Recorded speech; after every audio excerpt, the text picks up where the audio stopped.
రెండు చేతులు పైకెత్తి బిగ్గరగా స్తోత్రం చెల్లిద్దాం. హల్లెలూయా. మహాగణుడును మహోన్నతుడునైన యేసు క్రీస్తు అతి శ్రేష్టమైన నామములో ఈ ఉపవాస ప్రార్థన పండుగలను ఏర్పాటు చేసి ఈ సంవత్సరము కూడా ప్రేమతో నన్ను ఆహ్వానించిన దైవజనులు, పెద్దలు, అభిషక్తులు, దేవుని చేత బలముగా వాడబడుతున్నటువంటి బిషప్ అయ్య గారికి ప్రత్యేకమైన వందనాలు తెలియజేస్తున్నాను. అదే రీతిగా తమ్ముడు ఆనంద్ గారికి ప్రత్యేకమైన వందనాలు తెలియజేస్తున్నాను. దేవుడు వారికి నాకు మంచి సహవాసాన్ని ఏర్పాటు చేశారు. ఆ ప్రేమ ప్రతి సంవత్సరం ఈ మధ్యలోనికి నడిపిస్తుంది. మరి నా ప్రక్కన ఉన్న దైవజనులకు ప్రత్యేకమైన వందనాలు. కూడి ఉన్నటువంటి సంఘమునకు, పెద్దలకు, స్త్రీల సమాజానికి, సండే స్కూల్ బిడ్డలకు అందరికీ ప్రత్యేకమైన వందనాలు. దేవుడు అందరినీ ఆశీర్వదించునుగాక. మీకు అందరికీ సుపరిచితమైన వ్యక్తినే, కొత్తోడేం కాదు కదా. దేవుని యొక్క మాటలను ధ్యానం చేద్దాం. ఎందుకనగా ప్రతి సంవత్సరం ఈ మధ్యలోనికి వస్తూ ఉన్నాను. మరి ప్రత్యేకమైన రీతిలో దైవజనులు చాలా ప్రేమతో నన్ను మరి ప్రతి సంవత్సరం ఆహ్వానిస్తున్నారు. నిజంగా నేను ఈరోజు వచ్చేటప్పుడు గడిచిన సంవత్సరం జ్ఞాపకం తెచ్చుకున్నాను. కరెక్ట్గా బయలుదేరే టయానికి వాయుగుండం, మరలా ఇప్పుడు కూడా వాయుగుండం అని అనౌన్స్ చేశారు. వర్షం వచ్చేస్తుంది అయ్యా, ఆగిపోనా అని ఫోన్ చేశాను. మీరు ఆగిపోవద్దు, కారు నేను పంపించేస్తానన్నారు ఆయన. పోయిన సంవత్సరం భీమవరం నుండి కారులో నన్ను తీసుకొచ్చారు. వాక్యం అయిపోయిన తర్వాత, నైట్ మీటింగ్ అయిన తర్వాత దాదాపుగా 11:30కే మీరంతా వెళ్ళి పండుకున్నారు. ఆ రాత్రి ఆనందయ్య గారికి నిద్ర లేదు. నన్ను తీసుకొచ్చి భీమవరంలో దింపి ఒంటరిగా మరలా అర్ధరాత్రి 12-1 గంటకి తిరిగి వచ్చారు. నేను వెళ్ళాను బాగానే, ఆయన ఎలా చేరారని నాకు టెన్షను, నేను ఎలా చేరానని ఆయనకి టెన్షను. నిజంగా దేవుని యొక్క కృప. ఈ మీటింగుల వెనకాల చాలా ప్రయాసాలు ఉంటాయి దైవజనులకి. మరి నిజంగా ఇటువంటి గొప్ప ప్రయాసతో భారమైన దేవుని కొరకు సంతోషంగా ఈ కోడికలను ఇలా జరిగిస్తూ దేవుని మహిమ కొరకు వాడబడుతున్న దైవజనులకు ఒకసారి బిగ్గరగా చప్పలు కొడుతూ దేవుని నామాన్ని ఘనపరచుదాం. సమస్త మహిమ, ఘనత, ప్రభావాలు ఆయనకు మాత్రమే చెల్లునుగాక. ఆమేన్. దేవునికి స్తోత్రం. ఎందుకంటే చూడడానికి ఆయన వయసు చిన్నదే కానీ ఆయన చేసే పనులు చాలా గొప్పవి. దేవుని కొరకు ప్రతిష్ఠించుకున్న తర్వాత ఎన్ని సమస్యలు వచ్చినా, ఇబ్బందులు వచ్చినా, ప్రతికూల పరిస్థితులు ఎదురైనా దేవుని కొరకు నిలబడి విరామం లేనటువంటి ఒక గొప్ప పరిచర్య దైవజనులు చేస్తున్నారు. అటువంటి దైవజనులను మీరు కలిగి ఉండడం నిజంగా అది మీకు ఆశీర్వాదం. దేవునికి స్తోత్రం. హల్లెలూయా. ఓ సామెతోటి ఉంటుంది, దూరపు కొండలో, అమ్మా తెలీదా మీకు? దూరపు కొండలు నునుపుకుంటాయంట. సూటు బుట్టు వేసుకున్న వాళ్ళు చూసుకుని మనం వాళ్ళేదో గొప్ప సేవ అనుకుంటాం, మన సేవకుని నిర్లక్ష్యం చేస్తాం. అది చాలా తప్పు. ఎందుకనగా మన సేవకుని కష్టం, మన సేవకుని ప్రయాస ఎరిగిన వారిగా ఉండి వారి కొరకు ప్రార్థించి వారి పక్షంగా నిలబడితే దేవుడు మన పక్షంగా నిలబడతాడు. దేవునికి స్తోత్రం. సరే, మంచిది. ఈ రాత్రికాల సమయంలో దేవుని యొక్క మాటలను ధ్యానం చేద్దాం. ఎందుకనగా ఉదయమే మీ మధ్యలోనికి రావాలి కాబట్టి ఇక సమయాన్ని పాడు చేయను. ఎక్కువసేపు దేవుని యొక్క మాటలను ధ్యానం చేద్దాం. పరిశుద్ధ గ్రంథాలను తెరవండి. రాత్రికాల సమయంలో తిమోతీయులకు రాసిన మొదటి పత్రిక 1వ అధ్యాయం 14వ వచనం 15వ వచనాన్ని చదువుదాం. పరిశుద్ధ గ్రంథాలను తెరచి తిమోతీయులకు రాసినటువంటి మొదటి పుస్తకం 3వ అధ్యాయం 14వ వచనం 15వ వచనం. శీఘ్రముగా నీ యొద్దకు వత్తునని నిరీక్షించుచున్నాను, అయినను నేను ఆలస్యము చేసిన ఎడల దేవుని మందిరములో, అనగా జీవము గల దేవుని సంఘములో జనులు ఎలాగూ ప్రవర్తింపవలెనో అది నీకు తెలియవలెనని ఈ సంగతులను నీకు వ్రాయుచున్నాను. ఆ సంఘము సత్యమునకు స్తంభమునై ఆధారమునై ఉన్నది. చిన్న ప్రార్థన చేద్దాం. పరిశుద్ధుడు అయిన మా తండ్రి, ఈ రాత్రి అయా ఈ కూడికలు ఆశీర్వాదకరంగా జరిగిస్తున్నారు. ఈ రెండవ రోజు రాత్రి అల్పుడను నీ పక్షంగా నిలబడ్డాను. చదవబడిన లేఖన భాగంలో నుండి నాతో మాతో మీరు మాట్లాడండి. మాకు కావలసిన దైవ సందేశాన్ని మీరు దయచేయండి. కూడిన బిడ్డలకు వినగలిగిన చెవిని, గ్రహించే హృదయాన్ని దయచేయండి. అల్లరి శక్తులు, ఆటంకాలు, నిద్రాత్మ, ప్రతి విధమైన కీడులు యేసు నామములో తొలగిపోవునుగాక. నీ సన్నిధిని మాతో ఉంచమని యేసు నామమును బట్టి అడుగుచున్నాము తండ్రి, ఆమేన్. దేవునికి స్తోత్రం. ఇక తలలు పైకెత్తి జాగ్రత్తగా నా వైపు చూస్తూ దేవుని యొక్క మాటలను శ్రద్ధగా ధ్యానం చేద్దాం. ప్రభునందు ప్రియ దేవుని యొక్క బిడ్డలారా, అపోస్తలుడైనటువంటి పౌలు గారు ఒకప్పుడు సౌలుగా ఉన్నాడు. ప్రభు దర్శించాడు, పౌలుగా మార్చబడ్డాడు. అనేక ప్రాంతాలు తిరుగుతున్నాడు, సువార్తను ప్రకటిస్తున్నారు, సంఘములను స్థాపిస్తున్నారు. మరలా సంఘములను బలపరచడానికి కొన్ని పత్రికలను ఆయన రాయడం జరిగింది. రోమిలకు రాసిన పత్రిక దగ్గర నుండి హెబ్రీలకు రాసిన పత్రిక వరకు అపోస్తలుడైనటువంటి పౌలు గారు పత్రికలు రాశారు. కొన్ని పత్రికలు గ్రామానికి రాశారు, అనగా గ్రామంలో ఉన్న సంఘాలకు రాశారు. కొన్ని పత్రికలు వ్యక్తులకు రాశారు. చాలా జాగ్రత్తగా వినండి. పరిశుద్ధ గ్రంథంలో ఈ తిమోతిలకు రాసిన మొదటి పుస్తకం, తిమోతిలకు రాసిన రెండవ పుస్తకం, తీతుకు రాసిన పుస్తకం, ఈ 3 పుస్తకాలను కాపరి పత్రికలు అని అంటారు. అంటే సంఘానికి రాసిన పత్రికలు ఉన్నాయి, వ్యక్తులకు రాసిన పత్రికలు ఉన్నాయి, సేవకులకు రాసిన పత్రికలు ఉన్నాయి. ఈ 3 పత్రికలు సేవకులకు రాసినటువంటి పత్రికలు. అపోస్తలుడైన పౌలయ్య గారు తిమోతికి ఉత్తరం రాస్తున్నారు. తిమోతి, నేను శీఘ్రముగా నీ దగ్గరకు రావాలనుకుంటున్నాను. ఎందుకు రావాలనుకుంటున్నాను అని అడిగితే వాక్యంలో ఆయన చెప్తున్నారు, జీవము గల దేవుని సంఘములో, అంటే దేవుని యొక్క మందిరములో జనులు ఎలా ఉండాలి, వారు ఎలా ప్రవర్తించాలి, వారు ఎలా భక్తి చేయాలి, వారు ఎలా నడుచుకోవాలి, వారి ఆధ్యాత్మిక జీవితాల్లో ఎలా కట్టుకోవాలో వివరించాలి అన్నది నాకు ఆశ. నేను నీకు నేర్పిస్తాను, నీవు సంఘానికి నేర్పించాలి.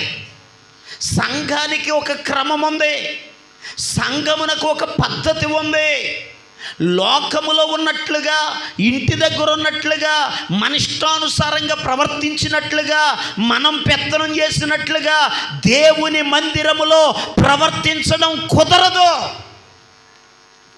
ఇది దేవుని సంఘం, ఇది ప్రత్యేకించబడిన స్థలం, దేవుని కనుదృష్టి ఉన్న స్థలం, దేవుడు సంచారము చేసే స్థలం, దేవుని మనస్సు ఉన్న స్థలం. ఇక్కడ దైవికమైన భక్తితో దేవుని ప్రజలు ఎలా ఉండాలో నేను నీకు నేర్పిస్తాను. అలా క్రమంగా మందిరములో బ్రతకాలి అని చెప్తున్నారు. గట్టిగా స్తోత్రం చెప్పండి. హల్లెలూయా. ప్రియ దేవుని బిడ్డలారా, నిజమే. అసలు దేవుని సంఘములో ప్రజలు ఎలా ఉండాలి, దేవుని సంఘములో ఉన్న విశ్వాసులకు ఉండవలసిన క్రమము లేక పద్ధతి, ఆ నడిపింపు ఏమిటి, ఏ రీతిగా సంఘములో ప్రవర్తించాలి, సంఘములో దేవుని బిడ్డలకు ఉండవలసిన దైవికమైన ఆధ్యాత్మిక గుణగణాలు ఏమిటి, ఈ రాత్రికాల సమయంలో జాగ్రత్తగా ఒక 4 లేదా 5 విషయాలు చెప్తాను. చాలా జాగ్రత్తగా దేవుని మాటలను ధ్యానం చేద్దాం. గట్టిగా స్తోత్రం చెప్పండి. హల్లెలూయా. ఎందుకంటే లోకంలో చాలా సంఘాలు ఉన్నాయి. ఎందుకంటే చాలామంది అంటున్నారు, అయ్యా మీరు ఎక్కడికి వెళ్ళినా కానీ ప్రయోజనం లేదు, మా సంఘానికి రండి, మాది ఎత్తబడే సంఘం అంటున్నారు. ఏ సంఘం అంట? మాది ఒక్కటి తప్ప ఇంకేది ఎత్తబడదు. ఎత్తబడే సంఘాలు తయారయ్యాయి. మా సంఘమే గొప్ప, మా ఆరాధనే గొప్ప, మా పాటలే గొప్ప, మా ప్రసంగాలే గొప్ప, మా మందిరమే గొప్ప, మా విశ్వాసులే గొప్ప, మా నడిపింపే గొప్ప. అసలు మా మందిరంలో ఉన్న క్రమం ఇక ఏ మందిరంలో ఉండదండి అని చెప్పుకునేవాళ్ళు ఉన్నారు. దేవునికి స్తోత్రం చెప్పండి. చాలా వింటున్నాం కదా. ఎందుకంటే చాలామంది చెప్పే మాట, మాది పెద్ద మందిరం అండి, మా సంఘంలో మంచి క్వైర్ ఉందండి, మా సంఘంలో మంచి ఆర్కెస్ట్రా ఉందండి, మా సంఘంలో మంచిగా ఏసీలు ఉన్నాయండి, మా సంఘంలో మంచి ఆర్కెస్ట్రా ఉందండి, మా సంఘంలో ఇదిగో ఫలానది ఉందండి అని సంఘములో ఉన్నటువంటివి లేక మందిరములో ఉన్న వాటిని గూర్చి, విశ్వాసులను గూర్చి, ఆ నడిపింపును గూర్చి, ఆ క్రమాన్ని గూర్చి, ఆ సంఘము కంటే మా సంఘమే గొప్పని, మనకంటే చిన్న సంఘాలను చూసి మాదే గొప్ప అని చెప్పుకుంటున్నాం. నేను చెప్పే వాళ్ళని విమర్శించను, దేవుడు వాళ్ళకి కృప ఇచ్చాడు. గట్టిగా స్తోత్రం చెప్పండి. ఒకళ్ళు గొడవ మనకి ఎందుకు, అంటం ఎందుకు, అనిపించుకోవడం ఎందుకు? దేవుని స్తోత్రం చెప్పండి. కానీ ఏది గొప్ప అనేది ఇప్పటి సంఘాలను చూసి మనం అంచనా వేయకూడదు. చాలా జాగ్రత్తగా వినండి. ఇప్పటి సంఘాలను చూసి, మనకంటే ఆత్మీయతలో తక్కువగా ఉన్న సంఘాలను చూసి, చిన్న సంఘాలను చూసి, ఆ సంఘము కంటే మా సంఘమే గొప్ప, మా నడిపింపే గొప్ప, మా క్రమమే గొప్ప, మా పద్ధతే కరెక్టు, మా నడిపింపే కరెక్ట్ అని వాటితో కాదు మనం పోల్చుకోవాల్సింది, ఆదిమ సంఘముతో పోల్చుకోవాలి. గట్టిగా స్తోత్రం చెప్పండి. ఏ సంఘంతో పోల్చుకోవాలి? ఆదిమ సంఘములో అపోస్తలులు కట్టిన సంఘం, అపోస్తలుల నడిపింపులో ఉన్న సంఘం. ఆ సంఘం ఎలా ఉందో, ఆ సంఘ క్రమం ఎలా ఉందో, ఆ సంఘ పద్ధతి ఎలా ఉందో, అప్పటి విశ్వాసులు ఎలా ఉన్నారో, వారి ఆధ్యాత్మిక జీవితాలు ఎలా ఉన్నాయో, సంఘములో ఎలా నడిచారో, ఈ రాత్రి ఆ సంఘానికి మన సంఘానికి బేరీజు వేద్దాం. గట్టిగా దేవుని స్తోత్రం చెప్పండి. ఇప్పుడు ఎవరితో పోల్చుకుందాం చెప్పాలి. ఆదిమ సంఘం, మొట్టమొదటి సంఘం ఎలా ఉంది, ఆ సంఘం ఎలా నడిచింది, ఆ సంఘం పద్ధతి ఏంటి, ఆ సంఘం క్రమం ఏంటి, ఏ రీతిగా వారు సంఘంలో కూడుకున్నారు, ఎలా భక్తి చేశారు, ఎలా నడిపించబడ్డారు, ఆ సంఘానికి ఉన్న క్రమం ఏంటో ఒక 5 విషయాలు ఉన్నాయి. ఈ రాత్రి 5 విషయాలు చెప్పి నేను ముగించేస్తాను. దేవునికి స్తోత్రం చెప్పండి. గట్టిగా దేవునికి స్తోత్రం చేయలేదా? హల్లెలూయా, హల్లెలూయా. స్తుతి పాత్రుడా, స్తోత్రార్హుడా, స్తుతులందుకో ఆ పూజార్హుడా. స్తుతి పాత్రుడా, స్తోత్రార్హుడా, స్తుతులందుకో పూజార్హుడా. ఆకాశమందు నీవు తప్ప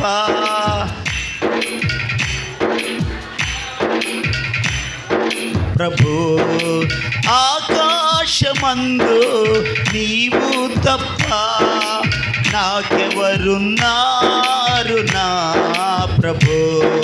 స్తుతి పాత్రుడా, స్తోత్రార్హుడా, స్తుతులందుకో పూజార్హుడా. స్తుతి పాత్రుడా. దేవునికి స్తోత్రం. హల్లెలూయా. ప్రియ దేవుని యొక్క బిడ్డలారా, చాలా జాగ్రత్తగా గమనించండి. అపోస్తలుడైన పౌలు తిమోతితో చెప్తున్నారు, జీవము గల దేవుని సంఘములో జనులు ఎలా ప్రవర్తించాలి, సంఘములో ఎలా ఉండాలి, సంఘానికి ఉండవలసిన క్రమం ఏమిటి, సంఘానికి ఉండవలసిన మర్యాద ఏమిటి, ఏ రీతిగా దేవుని సంఘములో ప్రవర్తించాలి, పరిశుద్ధ గ్రంథములో ఈరోజు మనము ఆదిమ సంఘం అనగా మొట్టమొదట ఎవరైతే క్రైస్తవులు అనబడ్డారో మొట్టమొదట ఆదిమ సంఘములో ఈరోజు మనం ధ్యానం చేసే సంఘం చాలా జాగ్రత్తగా వినండి. మొట్టమొదట క్రైస్తవులనబడిన అంతియోకయ సంఘాన్ని గురించి ధ్యానం చేయబోతున్నాం. గట్టిగా దేవుని స్తోత్రం చెప్పండి. హల్లెలూయా. మీకు చిన్న డౌట్ వస్తుంది, మొదటి సంఘం అన్నారు, యెరూషలేము సంఘం కదా అని. ఎందుకంటే ఈరోజు నేను అంతియోకయ సంఘం గురించి చెప్పడానికి ప్రధానమైన కారణం ఏంటంటే అంతియోకయ సంఘం కూడా అన్యజనుల సంఘం. అది దేవుని స్తోత్రం చెప్పండి. ఏ సంఘం అది? అన్య కుటుంబాలలో నుండి రక్షించబడిన సంఘం అంతియోకయ సంఘం. ఇక్కడ కూర్చున్నటువంటి మీరందరూ కూడా చెప్పండి, ఎవరో ఒకప్పుడు అన్యజనులే, లోకములో నుండి వేరైన వారే, ప్రత్యేకించబడిన వారే, దేవుని కొరకు ప్రతిష్ఠించబడిన వారే, ఏర్పరచబడి ప్రభు పిలుపందుకుని ప్రభు దగ్గరకు వచ్చినటువంటి మనము ఎలా ఉండాలో ఆదిమ సంఘాన్ని చూసి కొన్ని విషయాలు నేర్చుకుందాం. అపోస్తుల కార్యాల గ్రంథం 11వ అధ్యాయం దగ్గరికి ఒకసారి రండి. పరిశుద్ధ గ్రంథాలను తెరచి అపోస్తుల కార్యముల గ్రంథం 11వ అధ్యాయం చూడండి. దేవుని పరిశుద్ధ గ్రంథాలను తెరచి 26వ వచనాన్ని చదువుదాం. 26వ వచనాన్ని చదువుదాం. చూడండి. వారు కలిసి 1 సంవత్సరమంతయు సంఘములో ఉండి బహుజనులకు వాక్యమును బోధించిరి. గట్టిగా దేవునికి స్తోత్రం చెల్లిద్దాం. హల్లెలూయా. ప్రియ దేవుని యొక్క బిడ్డలారా, చాలా జాగ్రత్తగా గమనించండి. దేవుని యొక్క పరిశుద్ధ గ్రంథంలో ఇక్కడ రాయబడినటువంటి మాట, ఇక్కడ అంతియోకయలో ఉన్న శిష్యులు క్రైస్తవులనబడిరి అని వాక్యం చెప్తుంది. అసలు ఈ అంతియోకయకి సువార్త ఎలా వచ్చిందో 2 మాటలు చెప్తాను. యేసుక్రీస్తు ప్రభువారు చనిపోయి తిరిగి లేచిన తరువాత 40 దినాలు కనబడి పరలోకానికి ఆరోహణమై వెళ్ళేటప్పుడు శిష్యులతో చెప్పారు, శిష్యులారా, యెరూషలేమును విడిచిపెట్టొద్దు, మేడగదిలోకి వెళ్ళండి, మీరు ప్రార్థన చేయండి, పరిశుద్ధాత్ముడు దిగి వస్తాడు, వాగ్దానం కొరకు కనిపెట్టండి అని ప్రభు చెప్పారు. ఈ శిష్యులు కొందరు స్త్రీలు ఏక మనస్సుతో ఎడతెగక ప్రార్థన చేశారు. పెంతెకొస్తు పండుగ దినమందు పరిశుద్ధాత్ముడు దిగొచ్చాడు, ఆత్మచేత నింపబడ్డారు, భాషలు మాట్లాడుతున్నారు. అనేక మంది ఆ మేడగది దగ్గరకు వచ్చారు.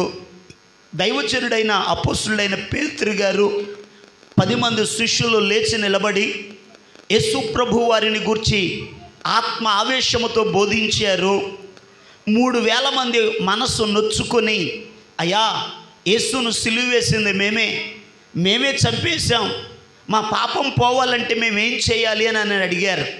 పేతురు గారు చెప్పాడు, మీరు మారు మనసు పొందండి, పాప క్షమాపణ నిమిత్తమై బాప్టిసం తీసుకునండి అని చెప్తే ఆ రోజు ఇంచుమించు 3000 మంది బాప్టిసం తీసుకుని సంఘములో చేర్చబడ్డారు. బిగ్గరగా స్తోత్రం చెల్లిద్దాం.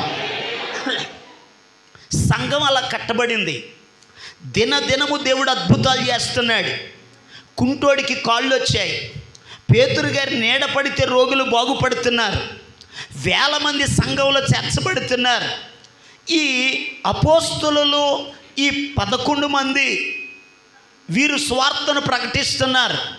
విచిత్రమైన సంగతి ఏంటంటే వీళ్ళు అన్యజనుల దగ్గరికి వెళ్ళట్లా. చాలా జాగ్రత్తగా నా వైపు చూడాలి.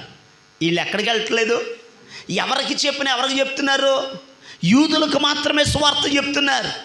ఈ యూదులకు స్వార్థ చెప్తుంటే అసలు యేసయ్య ఏం చెప్పారు? అయ్యా, మీరు మేడగదిలోకి వెళ్ళండి, ప్రార్థన చేయండి, పరిశుద్ధాత్ముడు వస్తాడు, శక్తిని పొందుకోండి, యెరూషలేములో, యూదయలో, సమరయలో, గలిలయలో భూదిగంతముల వరకు నాకు. మరి వీళ్ళు ఏం చేస్తున్నారు అని అంటే మొత్తం అంతా ఒక చోటే పెట్టారు దుకాణం. ఒక చోటే కూర్చున్నారు, అందరూ అక్కడికే వస్తున్నారు. ఆస్తులమ్మి అపోస్తుల పాదాల దగ్గర ఎడుతున్నారు, ఇంటింట మీటింగ్ ఎడుతున్నారు, ప్రేమ విందులు చేస్తున్నారు. ఎక్కడికక్కడే మీటింగు, రొట్టె విరవడం, భోజనాలు చేయడం, అక్కడితో వచ్చేయడం. ప్రభు అనుకున్నారు, ఇదేంటి అసలు నేను అన్నదేంటి? యెరూషలేమును విడిచిపెట్టాలి కదా, యోదయలోకి వెళ్ళాలి కదా, సమరయలోకి వెళ్ళాలి కదా, బూదిగంతాల వరకు వెళ్ళాలి కదా, ఇంకెక్కడతోనే సరిపెట్టుకుంటున్నారు. మీరు ఎలాగో వెళ్ళేదట్లేరు. మిమ్మల్ని పంపడానికి సౌలును లేపాడు దేవుడు. సంఘానికి శ్రమలు ఊరికనే రావు. దేవుని స్తోత్రం చెప్పండి. కంగారు పడొద్దు. ఎందుకనగా శోధన పంపిన దేవుడు ఎలా తప్పించాలో దేవునికి తెలుసు. గట్టిగా స్తోత్రం చెల్లేదా? హల్లెలూయా. ఒక ప్రత్యేక ప్రణాళికతోనే సౌలును దేవుడు లేపాడు. ఈ సౌలు ద్వారా సంఘము చెదిరిపోయింది. చెదిరిపోయిన వారు ప్రభు యొక్క చిత్త ప్రకారంగా కొందరు సమరయకు వెళ్ళారు, కొందరు వేరొక ప్రాంతాలకు వెళ్ళారు. పరిశుద్ధ గ్రంథంలో రాయబడి ఉంది, అక్కడ ఉన్నటువంటి యెరూషలేములో ఉన్నటువంటి వారట మరికొంతమంది కుప్రీలకు, కురేనీలకు సువార్తను ప్రకటిస్తే ఆ కుప్రీలు, కురేనీలు యెరూషలేము నుండి అంతియోకయకు వెళ్ళారు. చాలా జాగ్రత్తగా వినండి. ఈ అంతియోకయ పరిశుద్ధ గ్రంథంలో దాదాపుగా 3 అంతియోకయలు కనబడతాయి. ఈ అపోస్తుల కార్యాల గ్రంథం 11వ అధ్యాయంలో మనం చదివిన అంతియోకయ ఉందే, అది యోదయలో ఉన్న అంతియోకయ కాదు, సిరియాలో ఉన్న అంతియోకయ. సిరియా అనేటటువంటి అన్య దేశంలో ఒక అంతియోకయ ఉంది. ఇది యెరూషలేమునకు 450 కిలోమీటర్ల దూరంలో ఉంది. ఈ అంతియోకయ సిరియాకు రాజధానికి అనగా ఆనాటి దినాలలో మొదటి శతాబ్దంలోనే 5 లక్షల మంది జనాభా అంతియోకయలో నివసిస్తున్నారు. చాలా జాగ్రత్తగా విషయాలు గమనించండి.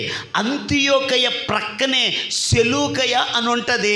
ఆ సెలూకయ ఇలా మీకులాగా సముద్రం ప్రక్కనే ఉన్న గ్రామం. అది ఓడల రేవు కలిగిన పట్టణం. దేవునికి స్తోత్రం చెప్పండి. హల్లెలూయా. మీరు ఇప్పుడు ఎక్కడికైనా టౌన్ వెళ్ళారనుకోండి, మొళ్ళపర్రు అనరో, పేరుపాలెం అంటారు. అవునా కాదా? ఎందుకంటే సెలూకయ్య పేరు చెప్పేవాళ్ళు కాదు. ఎందుకంటే ఓడల రేవు సెలూకయ్యే కానీ చెప్పండి, అందరూ ఏమని పిలిచేవాళ్ళు అని అంటే అంతియోకయ అని పిలిచేవాళ్ళు. ఆనాటి దినాలలో రాజకీయంగా, ఆర్థికంగా, వ్యాపారపరంగా అభివృద్ధి చెందిన పట్టణం అంతియోకయ పట్టణం. దాదాపు 5 లక్షల మంది మొదటి శతాబ్దంలోనే నివసిస్తున్నారు. ఆనాటి ప్రముఖంగా పేరుగాంచిన 3 పట్టణాలలో ఇది ఒక పట్టణం, అంతియోకయ పట్టణం.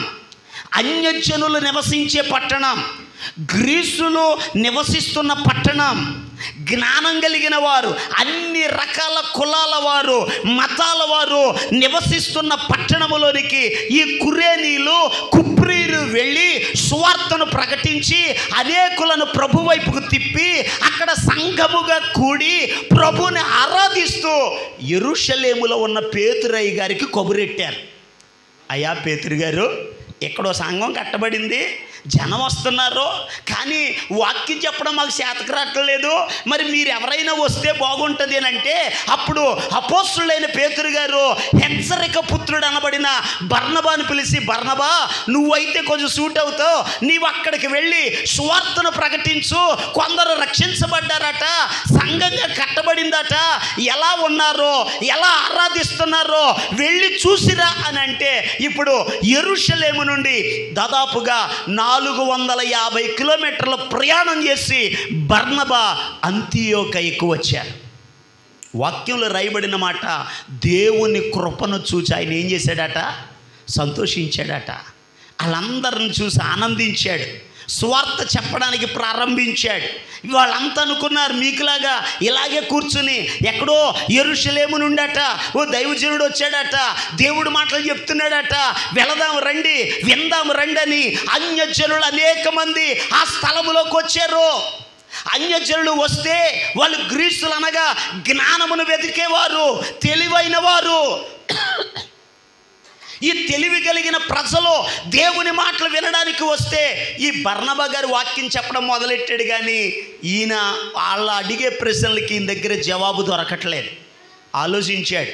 వాళ్ళేమో చదువుకున్నోళ్ళు, వాళ్ళేమో జ్ఞానం కలిగిన వాళ్ళు, వాళ్ళేమో తెలివైన వాళ్ళు, వాళ్ళ నాలెడ్జికి అందట్లేదు. వీళ్ళకి కరెక్ట్ అయిన పర్సన్ ఎవరంటే సౌలే కరెక్ట్ అని ఇప్పుడు సౌలును తీసుకొని వచ్చి అంతియోకయలో 1 సంవత్సరము ఉండి సువార్తను ప్రకటిస్తే అక్కడున్న అన్యజనులు అన్నారు, వీళ్ళు క్రైస్తవులు అన్నారు. గట్టిగా స్తోత్రం చెప్పండి. అర్థమైంది అనుకుంటున్నాను. అంతియోకయ సంఘానికి ఇప్పుడు దైవ సేవకులు ఎవరయ్యానని అడిగితే బర్నబా, సౌలు. ఈ బర్నబా, సౌలు అక్కడ ఉండి సువార్తను ప్రకటించారు, సంఘమును ఇంకను బలపరిచారు. అన్యజనులు అనేక మంది సంఘములో చేర్చబడ్డారు. ఎందుకంటే ఇప్పుడు యెరూషలేములో ఉన్న ఆదిమ సంఘములో యూదులు మాత్రమే ఉంటే అంతియోకయ సంఘములో అన్యజనులు, అనేక కులాల వారు, అనేక మతాల వారు, అనేక దేశాల వారు, అనేక ప్రాంతాల వారు, అనేక రీతుల ప్రజలు అంతియోకయ సంఘములో ఉన్నారు. ఆ సంఘం ఎలా ఉంది? ఈరోజు మనం అది నేర్చుకోవాలి. మనం కూడా అనేక కులాల నుండి, అనేక ప్రాంతాల నుండి, అనేక పరిస్థితుల నుండి, అనేక విధాలుగా ప్రభు దగ్గరకు వచ్చాం కదా.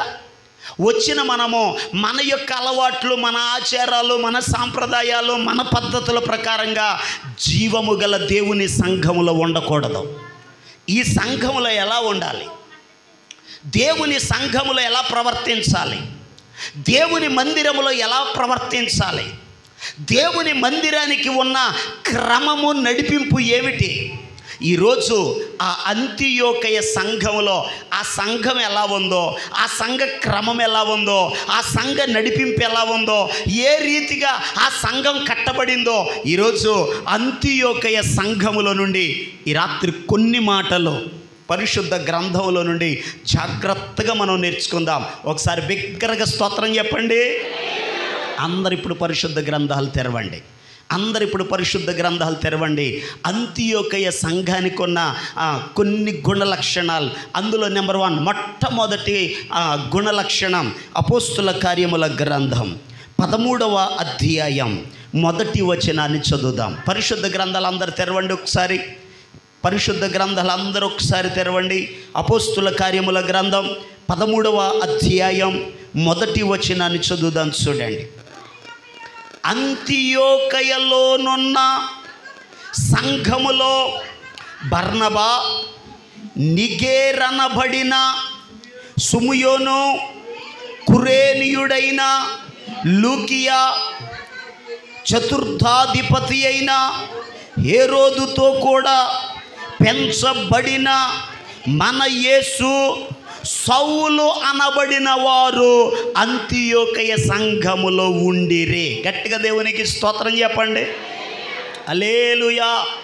ప్రియ దేవుని యొక్క బిడ్డలారా, చాలా జాగ్రత్తగా గమనించండి. అంతియోకయ సంఘంలో ఎవరున్నారో ఇక్కడ రాయబడి ఉంది. పరిశుద్ధ గ్రంథంలో రాయబడిన మాట అంతియోకయలోనున్న సంఘములోనట. చెప్పండి, ఎవరున్నారు? బర్నబా గారు ఉన్నాడు. రెండవది నిగేర్ అనబడిన సుముయోను గారు ఉన్నాడు. మూడవది కురేనీయుడైన లూకియా గారు ఉన్నాడు. నాలుగవది చతుర్థాధిపతి అయిన హేరోదుతో కూడా పెంచబడిన మన యేసు అనే వ్యక్తి ఉన్నాడు. ఐదవదిగా సౌలు అనబడినటువంటి వ్యక్తి ఉన్నాడు. దేవునికి స్తోత్రం చెప్పండి. నెంబర్ 1 మొట్టమొదటి మాట. ఇక నా వైపు చూడండి. ఇక నా వైపు చూస్తూ జాగ్రత్తగా దేవుని యొక్క మాటలను విందాం. మొట్టమొదటిగా ఈ సంఘములో ఎవరున్నారో రాయబడి ఉంది. ఈ సంఘములో 5 వ్యక్తులు కనబడుతున్నారు. చెప్పండి ఎంతమంది? జాగ్రత్తగా వినాలి. ఈ సంఘంలో ఎంతమంది కనబడుతున్నారో?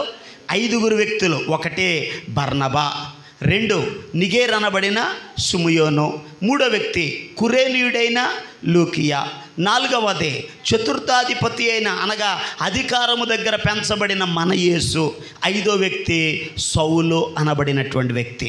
చాలా జాగ్రత్తగా వినండి. కొంచెం దీన్ని శరీరానుసారంగా కొంచెం వివరిస్తాను, జాగ్రత్తగా గమనించండి. మొట్టమొదటి వ్యక్తి ఎవరో అని అడిగితే బర్నబా. ఈ బర్నబా గురించి మనం ఆలోచన చేస్తే ఇతడు అపోస్తుల కార్యాల గ్రంథం తీయొద్దు, నా వైపు చూస్తూ వినండి. అపోస్తుల కార్యాల గ్రంథం 4వ అధ్యాయములో మనకు కనబడుతుంది. అతడు ఒక ధనవంతుడు, అతడు ఒక భూస్వామి, అతడు ఆస్తి కలిగిన వాడు, అతడు భూములు కలిగిన వాడు. అయితే అతడేం చేశాడు అని అడిగితే తన భూములన్నీ అమ్మి అపోస్తుల పాదాల దగ్గర పెట్టాడు. అంటే ఇప్పుడు ఒకప్పుడు బర్నబా ఎవరో అని అడిగితే భూస్వామి, ధనవంతుడు, ఆస్తి కలిగిన వాడు, ఐశ్వర్యం కలిగిన వాడు, పొలాలు కలిగిన వాడు, స్థలాలు కలిగిన వాడు. అయితే అవన్నీ అమ్మి ఇప్పుడు దేవుని కొరకు ఇచ్చేశాడు. ఇప్పుడు నేనంటాను అవేవి అతనికి ఇప్పుడు లేవు. అంటే ఇప్పుడు అతడు ఎవరు అని అడిగితే ఓ పేదవాడు. చెప్పండి ఎవరండి అతను? చాలా జాగ్రత్తగా వినండి, అంటే అక్షరార్థంగా చెప్తున్నాను. ఇప్పుడు మొట్టమొదటి వ్యక్తి బర్నబా. బర్నబా అంటే ఎవరో అని అడిగితే నేను అంటాను ఓ పేదవాడు. చెప్పండి ఒకసారి, బర్నబా అంటే ఎవరో? ఓ పేదవాడు. ఇప్పుడు జాగ్రత్తగా గమనించండి. నెంబర్ 1 బర్నబా అనగా పేదవాడు. రెండో వ్యక్తి ఎవరో అని అడిగితే కురేనీయుడైన నిగేర్ అనబడిన సుమియోను. చెప్పండి ఎవరితడో? నిగేర్ అనబడిన సుమియోను. నిగేరీలు ఆఫ్రికా ఖండానికి చెందినోళ్ళు. చెప్పండి నిగేరీలు ఎవరో? జాగ్రత్తగా నా వైపు చూస్తూ వినాలి. నిగేరీలు ఎవరో? ఆఫ్రికా ఖండానికి చెందినోళ్ళు. అసలు ఎందుకంటే వాళ్ళు నల్లగా ఉంటారు. చెప్పండి ఎలా ఉంటారు? ఇక ఎండేసిన వాళ్ళ కలరం మారదు. దేవుని స్తోత్రం చెప్పండి. కరెంటు పోతే కనపడరు. ఎందుకంటే నిగేరీలు ఎవరో? నల్లటివాడు. ఇప్పుడు చాలా జాగ్రత్తగా గమనించండి. ఒకటి పేదవాడు, రెండవది నిగేరీలు అనగా నల్లటోడు. నల్లటి ఆయన ఇంకొక ఆయన ఉన్నాడు. ఇక మూడో ఆయన ఎవరయ్యా నేను అడిగితే కురేనీయుడైన లూకియా. చెప్పండి ఎవరైనా? కురేనీలు ఎలా ఉంటారో తెలుసా? తెల్లగా ఉంటారు. చెప్పండి కురేనీలు ఎలా ఉంటారో? తెల్లటోడు అనగా అందమైనటువంటి వాడు. చాలా జాగ్రత్తగా గమనించండి. మూడో వ్యక్తి ఎవరో? అందమైన వాడు. ఇక నాలుగో వ్యక్తి ఎవరో తెలుసా? చెప్పండి. చతుర్థాధిపతి అయిన హేరోదుతో పెంచబడిన మన యేసు. ఎన్నికలుగా అధికారి దగ్గర పెంచబడినోడు, అధికారములో ఉన్నవాడు. నేనంటాను ఈయన ధనవంతుడు అనుకుందాం. చెప్పండి ఈయన ఎవరో? ధనవంతుడు. ఇక ఐదో వ్యక్తి ఎవరయ్యా నేను అడిగితే సౌలు. సౌలు అంటే సామాన్యుడు కాదు. ఆయన గమానియేలు పాదాల దగ్గర విద్యను అభ్యసించిన మహాజ్ఞాని, పండితుడు అంటాను నేను. ఇప్పుడు జాగ్రత్తగా నా వైపు చూస్తూ ఈ 5గురిని ఒకసారి కలుపుదామా? చాలా జాగ్రత్తగా నా వైపు చూడండి. ఇప్పుడు మొట్టమొదటి వ్యక్తి ఎవరో? బర్నబా. రెండో వ్యక్తి ఎవరో? నిగేర్ అనబడిన సుమియోను. మూడో వ్యక్తి ఎవరో? కురేనీయుడైన లూకియా. నాలుగో వ్యక్తి ఎవరో? అధిపతి దగ్గర పెంచబడిన మన యేసు. ఐదో వ్యక్తి ఎవరో? సౌలు అనబడిన వ్యక్తి. ఈ 5గురు గుణ లక్షణాలు అక్షరార్థంగా చెప్పాను. నెంబర్ 1 పేదవాడు. చెప్పండి నెంబర్ 1 ఎవరో? రెండో వ్యక్తి ఎవరో? నల్లటోడు. మూడో వ్యక్తి ఎవరో? తెల్లటోడు. నాలుగో వ్యక్తి ఎవరో? ధనవంతుడు. ఐదో వ్యక్తి ఎవరో? మహాజ్ఞాని, పండితుడు. మీకు బాగా అర్థమైపోయింది. ఇప్పుడు ఒకసారి మరలా చెప్పండి, మరలా ఇలాగే చెప్పండి. పేర్లొద్ది రాత్రి ప్రసంగం అర్థం అవ్వాలి. చాలా జాగ్రత్తగా గమనించండి. ఇప్పుడు ఎవరెవరు ఉన్నారు? ఒక ఆయన పేదోడు, రెండో ఆయన నల్లటోడు, మూడో ఆయన తెల్లటోడు, నాలుగో ఆయన ధనవంతుడు, ఐదో ఆయన జ్ఞానం. ఇంకొకసారి చెప్పండి చాలు, ఇక ఎదరికెళ్ళిపోతాను. నెంబర్ 1 పేదోడు, నెంబర్ 2 నల్లటోడు, నెంబర్ 3 తెల్లటోడు, నెంబర్ 4 ధనవంతుడు, నెంబర్ 5 మహాపండితుడు, జ్ఞానం కలిగినోడు. ఈ 5 రకాల ప్రజలు అంతియోకయ సంఘములో ఉండిరి. గట్టిగా స్తోత్రం చెప్పండి. అంతియోకయ సంఘములో భేదాలు లేవు. అంతియోకయ సంఘములో పేదవాడని, ధనవంతుడని, నల్లటోడని, తెల్లటోడని, ఎత్తోటోడని, పొట్టోడని, చదువుకున్నోడని, చదువు లేనోడని, జ్ఞానం కలిగినోడని, జ్ఞానం లేనోడని భేదము లేదు.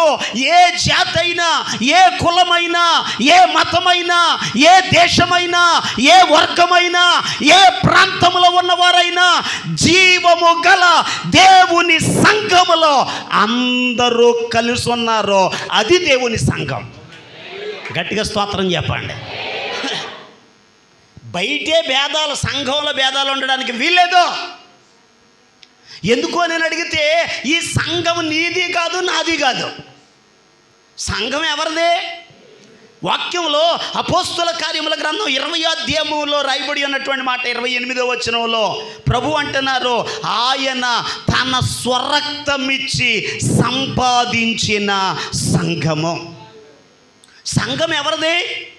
సంఘము దేవునిది. ఈ సంఘము కొరకు పరలోకమును విడిచాడు, మహిమను విడిచాడు, సింహాసనాన్ని విడిచాడు, తనకున్న ఆధిక్యతను విడిచాడు, దాసుని స్వరూపాన్ని దాల్చాడు, తన్ను తానే రిక్తునిగా చేసుకున్నాడు. ఆయన ఈ సంఘము కొరకు అప్పగించుకున్నాడు. ముళ్ళ కిరీటం ధరించాడు, కొరడ శిక్ష అనుభవించాడు, గాయపరచబడ్డాడు, అవమానాన్ని పొందాడు, ఉమ్మేయించుకున్నాడు. భారభరితమైన సిలువ మ్రానును మోసి ఆయన గాయముల ద్వారా ఈ సంఘమును సంపాదించాడు. స్తోత్రం చెప్దాం బిగ్గరగా. హల్లెలూయా. సంఘమును కట్టింది ఆయన, సంఘము కొరకు దిగి వచ్చింది ఆయన, ప్రాణం పెట్టింది ఆయన, స్వరూపమైనను సొగసైనను లేనివాడిగా ఎంచబడింది ఆయన. నిన్ను నన్ను రక్షించుట కొరకు నా పాపములను ఆయన భుజాల మీద వేసుకుని మోసింది ఆయన. అందుకే మత్తయి సువార్తలో పేతురుతో కూడా ప్రభు ఇదే మాట అన్నారు. పేతురు, ఈ బండ మీద, మీరు చెప్పండి ఇప్పుడు, ఈ బండ మీద తర్వాత ఎవరి సంఘం? నీ సంఘం కట్టుకున్నాడా? చెప్పాలి. ఏమన్నారు? నా సంఘమును కట్టావా. నిజమే, సంఘం ఎవరిది? సంఘము దేవునిదే. ఈ సంఘములో ప్రియ దేవుని బిడ్డలారా, నీది ఏ కులమైన కావచ్చు, అది మందిర గేటు బయటే, లోపల రావడానికి వీల్లేదు. కులాలు లోపలికి రావడానికి వీల్లేదు. నేను చదువుకున్నవాడిని లోపలికి రావడానికి వీల్లేదు. నీ గర్వం, నీ జ్ఞానం, నీ డబ్బు, నీ అధికారం, నీ పదవి, నీ ఉద్యోగం, నీ స్థితి, నీ స్టేటస్ అన్ని బయటే. దేవుని సంఘంలో నువ్వు అందరితో కలిసి ఉండాలి. Praise the Lord. ఇక్కడ భేదాలు ఉండడానికి వీల్లేదు. ఆదిమ సంఘం, యెరూషలేము సంఘం కూడా అలా ఉండే అభివృద్ధి అయింది. చదవండి అపోస్తుల కార్యముల గ్రంథం 4వ అధ్యాయం. పరిశుద్ధ గ్రంథాలను తెరచి 32వ వచనం చదువుదాం. చూడండి, అపోస్తుల కార్యముల గ్రంథం 4వ అధ్యాయం అమ్మా 32వ వచనం. విశ్వసించిన వారందరూ ఏక హృదయమును ఏకాత్మయు గలవారై ఉండిరి. దేవునికి స్తోత్రం. పరిశుద్ధ గ్రంథంలో రాయబడిన మాట, విశ్వసించిన వారందరూ ఏ హృదయం ఉంది? ఏక హృదయం ఉంది, ఏక ఆత్మ ఉంది, ఏక మనస్సు ఉంది, ఏక భావం ఉంది. నిజమే. ఈరోజు సంఘములకు వచ్చిన ప్రియ దేవుని యొక్క బిడ్డలారా, నీవు కూడా సంఘములో ఉండవలసిన క్రమం ఏంటో తెలుసా?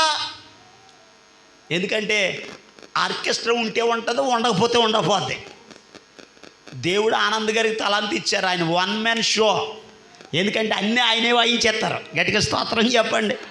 అది కూడా ఓ వరమే. గట్టిగా స్తోత్రం చెప్పండి. హల్లెలూయా. 10 మంది చేసేది మొత్తం ఒక ఆయన చేసేస్తున్నాడు. ఇక్కడ వాయించేస్తున్నారు, చెప్పండి, పాడేస్తున్నారు, నడిపించేస్తున్నారు. ప్రభు ఇచ్చిన తలాంతులు అవి. ఎందుకంటే ఆర్కెస్ట్రా ఉన్నా లేకపోయినా పర్లేదు, క్వైర్ ఉన్నా లేకపోయినా పర్లేదు, డ్రెస్ కోడ్ ఉన్నా లేకపోయినా పర్లేదు. అయ్యగారు మొదట్లో డ్రమ్మేగా, ఇవన్నీ ఉన్నాయా? దేవునికి స్తోత్రం చెప్పండి. చాలా జాగ్రత్తగా వినండి. ఈరోజు నాడు చాలామంది మేము గొప్ప అని చెప్పుకోవడానికి ఏవేవో చెప్తున్నారు. నేనంటాను, సంఘమును కొండవలసిన క్రమం ఏంటో తెలుసా? ఐక్యత అనేది సంఘములో ఉండాలి, ఏక మనస్సు అనేది సంఘములో ఉండాలి, ఏక భావం అనేది సంఘములో ఉండాలి. ఎందుకంటే సంఘంలో భోజనాలు ఉన్నా లేకపోయినా పర్లేదు, ఆర్కెస్ట్రా ఉన్నా లేకపోయినా పర్లేదు. ఏమండి, సంఘంలో చెప్పండి మంచిగా ఏసీలు ఉన్నా లేకపోయినా పర్లేదు. నేనంటాను, ఎక్కడ ఏక మనసు ఉంటుందో అక్కడ పరిశుద్ధాత్ముడు దిగి వస్తాడు. గట్టిగా దేవునికి స్తోత్రం. హల్లెలూయా. పరిశుద్ధ గ్రంథంలో రాయబడి ఉంది, కొందరు స్త్రీలను అపోస్తులను ఏక మనస్సుతో ఎడతెగక ప్రార్థన చేయుచుండగా పరిశుద్ధాత్ముడు దిగి వచ్చాడు. దేవుడు కార్యాలు జరగాలంటే, అద్భుతాలు జరగాలంటే, ఆత్మలు రక్షించబడాలంటే, రోగులు బాగుపడాలంటే, దెయ్యాలు వెళ్ళిపోవాలంటే, దేవుడు మహిమ దిగి రావాలంటే సంఘంలో ఉండాల్సిందేంటో తెలుసా? ఏక మనసు ఉండాలి. ఈరోజు నాడు అంచె దినాల్లో ఇది కనపట్టలేదు. ఒకళ్ళ మీద ఒకళ్ళు లేనిపోని చెప్పుకోవడమే సరిపోతుంది. ఒకళ్ళంటే ఒకళ్ళకి పట్టడం లేదు. పేరుకు సంఘమే కానీ చెప్పండి, కొన్ని వర్గాలు తయారవుతున్నాయి. నా మాటే చెల్లుబాటు అవ్వాలి, నేను అన్నదే జరగాలి, నా పెత్తనమే నెరవేరాలి. పెత్తనం నెరవేరడానికి ఇంటి దగ్గర నెరవేర్చుకో, సంఘములు కాదు. ఈ సంఘము దేవునిదే. ఈ సంఘానికి ఓ కాపర్ని పెట్టాడు ఆయన, ఓ నాయకుడిని పెట్టాడు. ఆ నాయకుని మాట వినాలి, కాపరి మాట వినాలి, లోబడాలి. యేసు ప్రభు వారు చెప్పారు, నా గొర్రెలు నా స్వరాన్ని వింటాయి. ఇక్కడికొచ్చినటువంటి నీవు మందతో కలిసి ఉండాలి, ఏకీభవించాలి, అడుగులో అడుగు వేయాలి, క్రమాన్ని పాటించాలి, కలిసి ఉండాలి. అంతే తప్ప నేను చెప్పింది జరగాలి, నేను పెట్టమంటే ఉపవాసకోటాలు పెట్టాలి, నేను అన్న డేట్కే పెట్టాలి, నేను అన్న వాళ్ళనే పిలవాలి, నా మాటకు విలువ ఉండాలి. ఎందుకు మన మాటకే? ఇదే సంఘం, ఇది అన్న డ్వాక్రా సంఘమా? దేవుని స్తోత్రం చెప్పండి. నీ మాట నెరవేరడానికి బయట సంఘంలాగా కాదు, కుల సంఘం కాదుగా. ఇదే సంఘం, ఇది జీవము గల దేవుని సంఘం. ఆయనకు ఒక ఏర్పాటు ఉంది, ఆయనకు ప్రణాళిక ఉంది, ఆయనకు చిత్తం ఉంది. వధువ సంఘము తండ్రి ఎదుట ముడత కానీ, మచ్చ కానీ, డాగు కానీ, కళంకము కానీ అట్టిది మరి ఏదైనను లేక పరిశుద్ధమైనదిగా, మహిమ కలిగిన సంఘముగా తండ్రి దగ్గర నిలబెట్టాలని కదా ఆశ. దేవునికి స్తోత్రం చెప్పండి. సంఘములో భేదాలు ఉండకూడదు. అపోస్తులైన పౌలు గారు అదే బ్రతిమలాడుతున్నాడు కొరింథీ సంఘంతో. 1వ అధ్యాయం 10వ వచనం మీరు చదివితే కొరింథీ సంఘంతో అంటాడు, సంఘమా మీరు ఏక మనసు కలిగి ఉండాలని మిమ్మల్ని బ్రతిమలాడుతున్నాను. ఎందుకంటే మీలో 11వ వచనంలో ఆయన అంటాడు, మీలో కక్షలు ఉన్నాయి, మీలో కలహాలు ఉన్నాయి. ఎందుకనగా మీలో ఐక్యత అనేది కనపడటం లేదు, ఏక మనసు అనేది కనబడడం లేదు. ఈ గొడవలతో, కక్షలతో, కలహాలతో, విభేదాలతో అయ్యా మీరు నా గురించి ఏం చెప్తారు?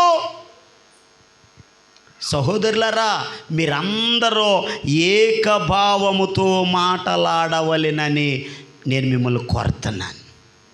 దేవుని స్తోత్రం చెప్పండి. మొదటి ఆనాటి కొరింథీ సంఘంలోనట ఏమున్నాయి తెలుసా? గ్రూపులు ఉన్నాయట. చెప్పండి ఏమున్నాయి? ఇప్పుడు కూడా కనబడరు, ఎవరికాళ్ళు గ్రూపులు తయారు చేస్తే. దేవుని స్తోత్రం చెప్పండి. పాటలు పాడేవాళ్ళంతా గ్రూపు.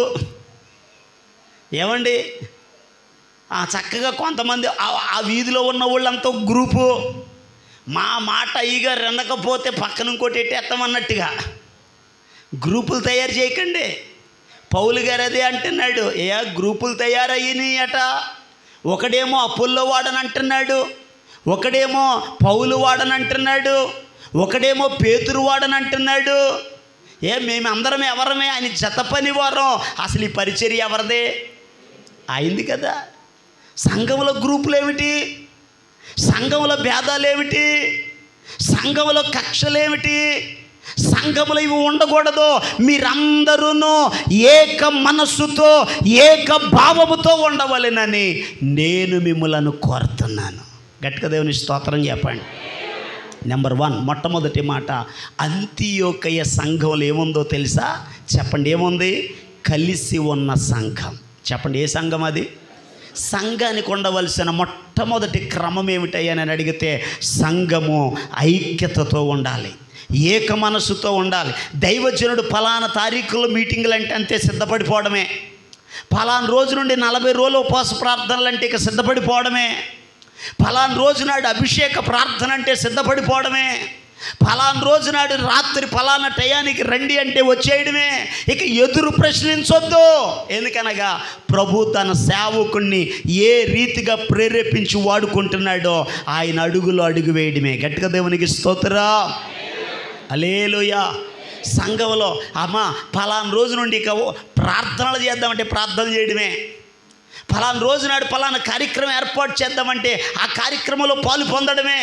దేవుని కొరకు, స్వార్థ ప్రకటించుట కొరకు, ఆయన మహిమ కొరకు, ఆత్మల రక్షణ కొరకు, దైవజనుని నడిపింపులో అడుగులో అడుగు వేయడమే. దేవునికి స్తోత్రం చెప్పండి.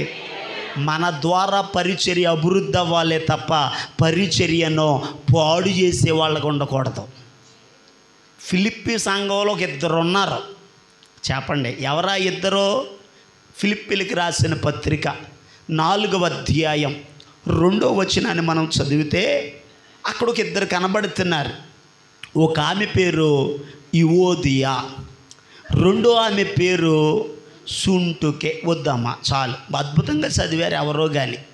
ఇలాగో సంఘంలో చదవమంటే ఆమె గమ్ముని పక్కామె కట్టి ముందు చదివేయాలని యువోదియా సూట్ కేసు అంది. చెప్పండి ఏ కేసు? సూట్ కేసు కాదు ఆమె పేరు. ఆమె పేరేంటి? సుంటుకే. 2 సహకారులు ఇలా ఉపవాస కూటలు ఎడితే అయ్యగారు ఖర్చులు మేము భరించేస్తామంటున్నారు వాళ్ళు. ఎందుకంటే వాక్యంలో రాయబడినటువంటి మాట, మంచి సహకారులు వాళ్ళు పౌలయ్య గారికి. ఆర్థికంగా సహకారులు, పరిచర్యలో సహకారులు. ఏమండి, దేవుని పనిలో దైవజనుడు ఎక్కడికి వెళ్ళినా ముందు వారే ఉండేవాళ్ళు, సహకరించేవాళ్ళు, అన్ని విషయాలలో అద్భుతంగా ఆదుకునేవారు. విచిత్రం ఏంటంటే అన్నిటికీ ముందు ఉంటారు కానీ ఇద్దరికి ఒకళ్ళంటే ఒకళ్ళకి పడదంట. పనులైతే మంచిగానే చేస్తారు. యువోదియా సుంటికే మీ ద్వారా పరిచర్య బాగానే అభివృద్ధి అవుతుంది. దేవుని పని చేయడానికి ఆర్థికంగా సహకరిస్తున్నారు. తుడిసేది మీరే, సాపలేసేది మీరే, మొత్తం సిస్టమ్ చదివేది మీరే, పరిచర్య చేసేది మీరే, ముందుకు వచ్చేది మీరే, తగులాడుకునేది మీరే. కానీ ఇన్ని చేసి అక్కడ పోగొట్టుకుంటున్నారు పేరు. ఎందుకంటే యువోదియా సుంటుకే ఎంత నమ్మకమైన పరిచర్యలు కాకపోతే దైవజనుడు అంటారు మీ పేరులు జీవగ్రంథంలో రాయబడ్డాయి. అబ్బా ఎంత అద్భుతం అండి. వాళ్ళు ఎంత సహకారులు కాకపోతే, ఎంత నమ్మకస్తులు కాకపోతే, ఎంతగా దేవుని కొరకు సమర్పించుకోకపోతే వాళ్ళ పేర్లు జీవగ్రంథంలో రాయబడతాయి. వాళ్ళు నిజమైన సహకారులే కానీ చెప్పండి ఒకళ్ళంటే ఒకళ్ళకి పడదు. మన సంఘాల్లో కూడా ఉంటుంది. మీరంతా మంచోళ్ళండి. బయట కొన్ని సంఘాల్లో చూస్తాం. ఎందుకంటే ఒక అమ్మ బాగా ప్రార్థన చేస్తే ఇంకొక అమ్మ మూతి పక్కకి వెళ్ళిపోద్ది.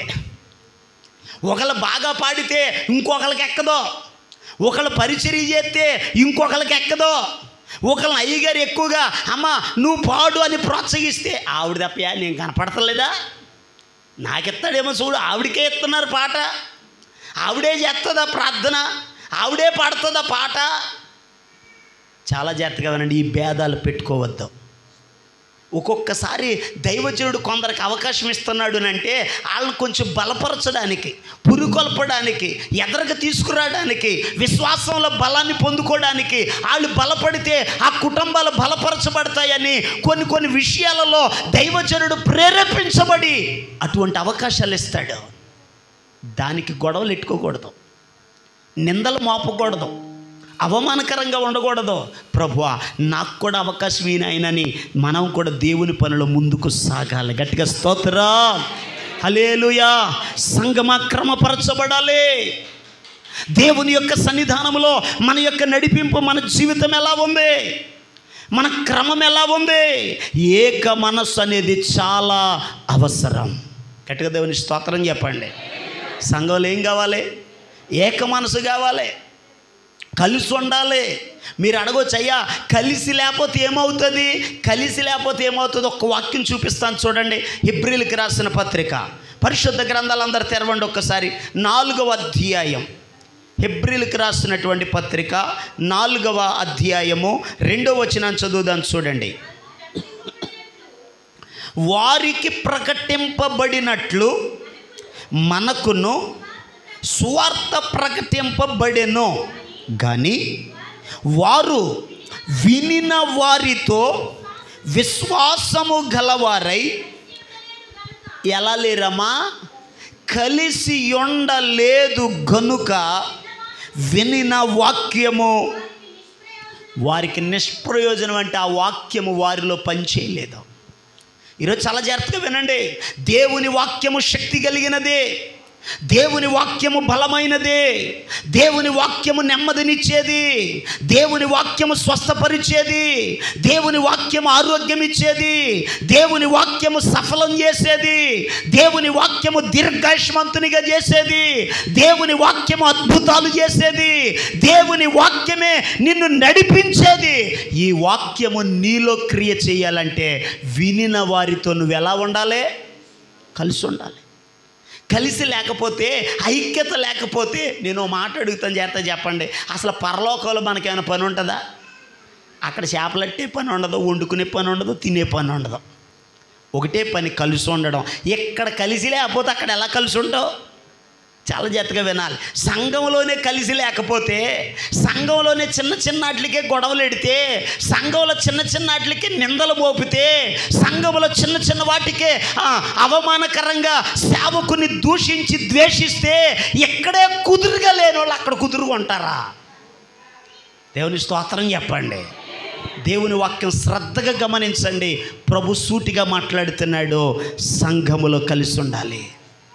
ఐక్యత చాలా అవసరం. పరిశుద్ధ గ్రంథంలో రాయబడి ఉంది, సహోదరులు ఐక్యత కలిగి నివసించుట ఎంత మేలు, ఎంత మనోహరమో. 3వ వచనంలో రాయబడిన మాట, ఎక్కడ ఐక్యత ఉందో అక్కడ ఆశీర్వాదమును శాశ్వత జీవమును ఉండవలెనని ప్రభు ఆజ్ఞాపించాడు. గట్టిగా స్తోత్రం చేయలేదా? ప్రభు పిలిచాడట, ఆశీర్వాదమై ఇలా రా అన్నాడట. మనకంచేపు మా ఇంటికి వచ్చే అనిపించదు. స్తోత్రం చెప్పండి. ఆశీర్వాదం వచ్చిందట. ఎక్కడికి వెళ్తావు? అయ్యా చాలామంది కోరుకున్నారయ్యా. కోరుకున్న వాళ్ళు అందరింటికి కాదు, ఎక్కడ ఐక్యత ఉంటే అక్కడికి వెళ్ళిపో అన్నాడట. గట్టిగా స్తోత్రం చెప్పండి. ఈరోజు ప్రియ దేవుని బిడ్డలారా, సంఘముల ఐక్యత ఉండాలి. విశ్వాసులకి మధ్య ఐక్యత ఉండాలి. సేవకునికి విశ్వాసులకి మధ్య ఐక్యత ఉండాలి. భార్య భర్తల మధ్య ఐక్యత ఉండాలి. అన్నదమ్ముల మధ్య ఐక్యత ఉండాలి.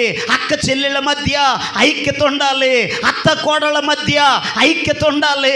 అన్నదమ్ముల మధ్య ఐక్యత ఉండాలి. తల్లిదండ్రులకు బిడ్డలకు మధ్య ఐక్యత ఉండాలి. ఐక్యత లేకుండా నువ్వెన్ని చేసినా కానీ నీ జీవితంలో ఆశీర్వాదం పొందలేవు. దేవుని స్తోత్రం చెప్దాం.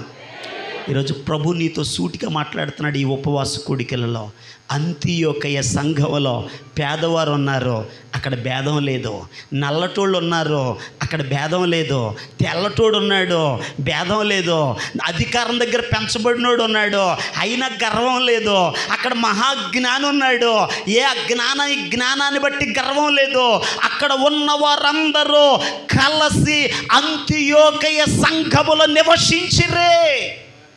ఈ రాత్రి మాటలు వింటున్న ప్రియ దేవుని బిడ్డలారా, ఒకవేళ చదువుకున్న వ్యక్తివా, చదువును బట్టి గర్వపడకో.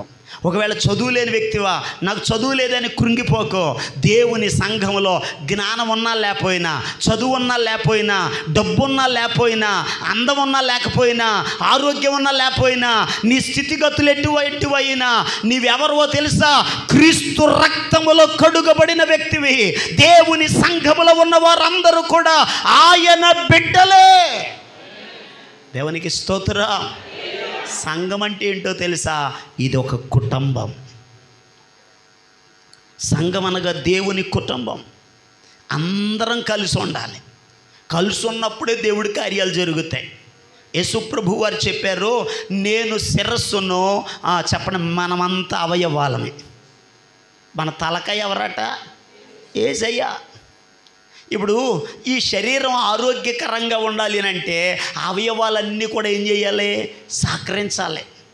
ఓ రోజునాడట మొత్తం ఈ చెయ్య, ఈ కాళ్ళు, ఇవన్నీ శరీరంలో ఉన్న భాగాలన్నీ కలిసి పొట్ట మీద గొడవ వేసుకున్నాయంట. దేని మీద? అందరు చెప్పండి అమ్మా, దేని మీద? ఇక నీకు పని పట్ట ఏమి లేదు, పెంచేస్తున్నావు. కాళ్ళు అన్నాయట మొయ్యలేకపోతున్నాను అన్నదట, చేతులు అన్నాయట కలిపి ఎట్టలేకపోతున్నాను అందట, పళ్ళేమో ఊడిపోతున్నా, ఓ పక్కన కదిలిపోతే ఇంకో పక్కన వేసి మింగేస్తున్నావు, మొత్తం ఈ ట్యాంకు పెద్దదైపోతుంది, మా వల్ల కట్టలేదు, అంత పొడుగు వచ్చేస్తే ఎలాగో బరువు ఎక్కువైపోతుంది అందట. పొట్ట అందట నేను మాత్రం ఏం చేయను, నేనేమైనా కావాలంటున్నానా? అప్పుడు అన్నయ్యట ఏమైనా సరే మనం స్ట్రైక్ చేద్దాం, తిండి ఎట్టడం మానేది లోపలికన్నా వెళుతుందని చెప్పండి.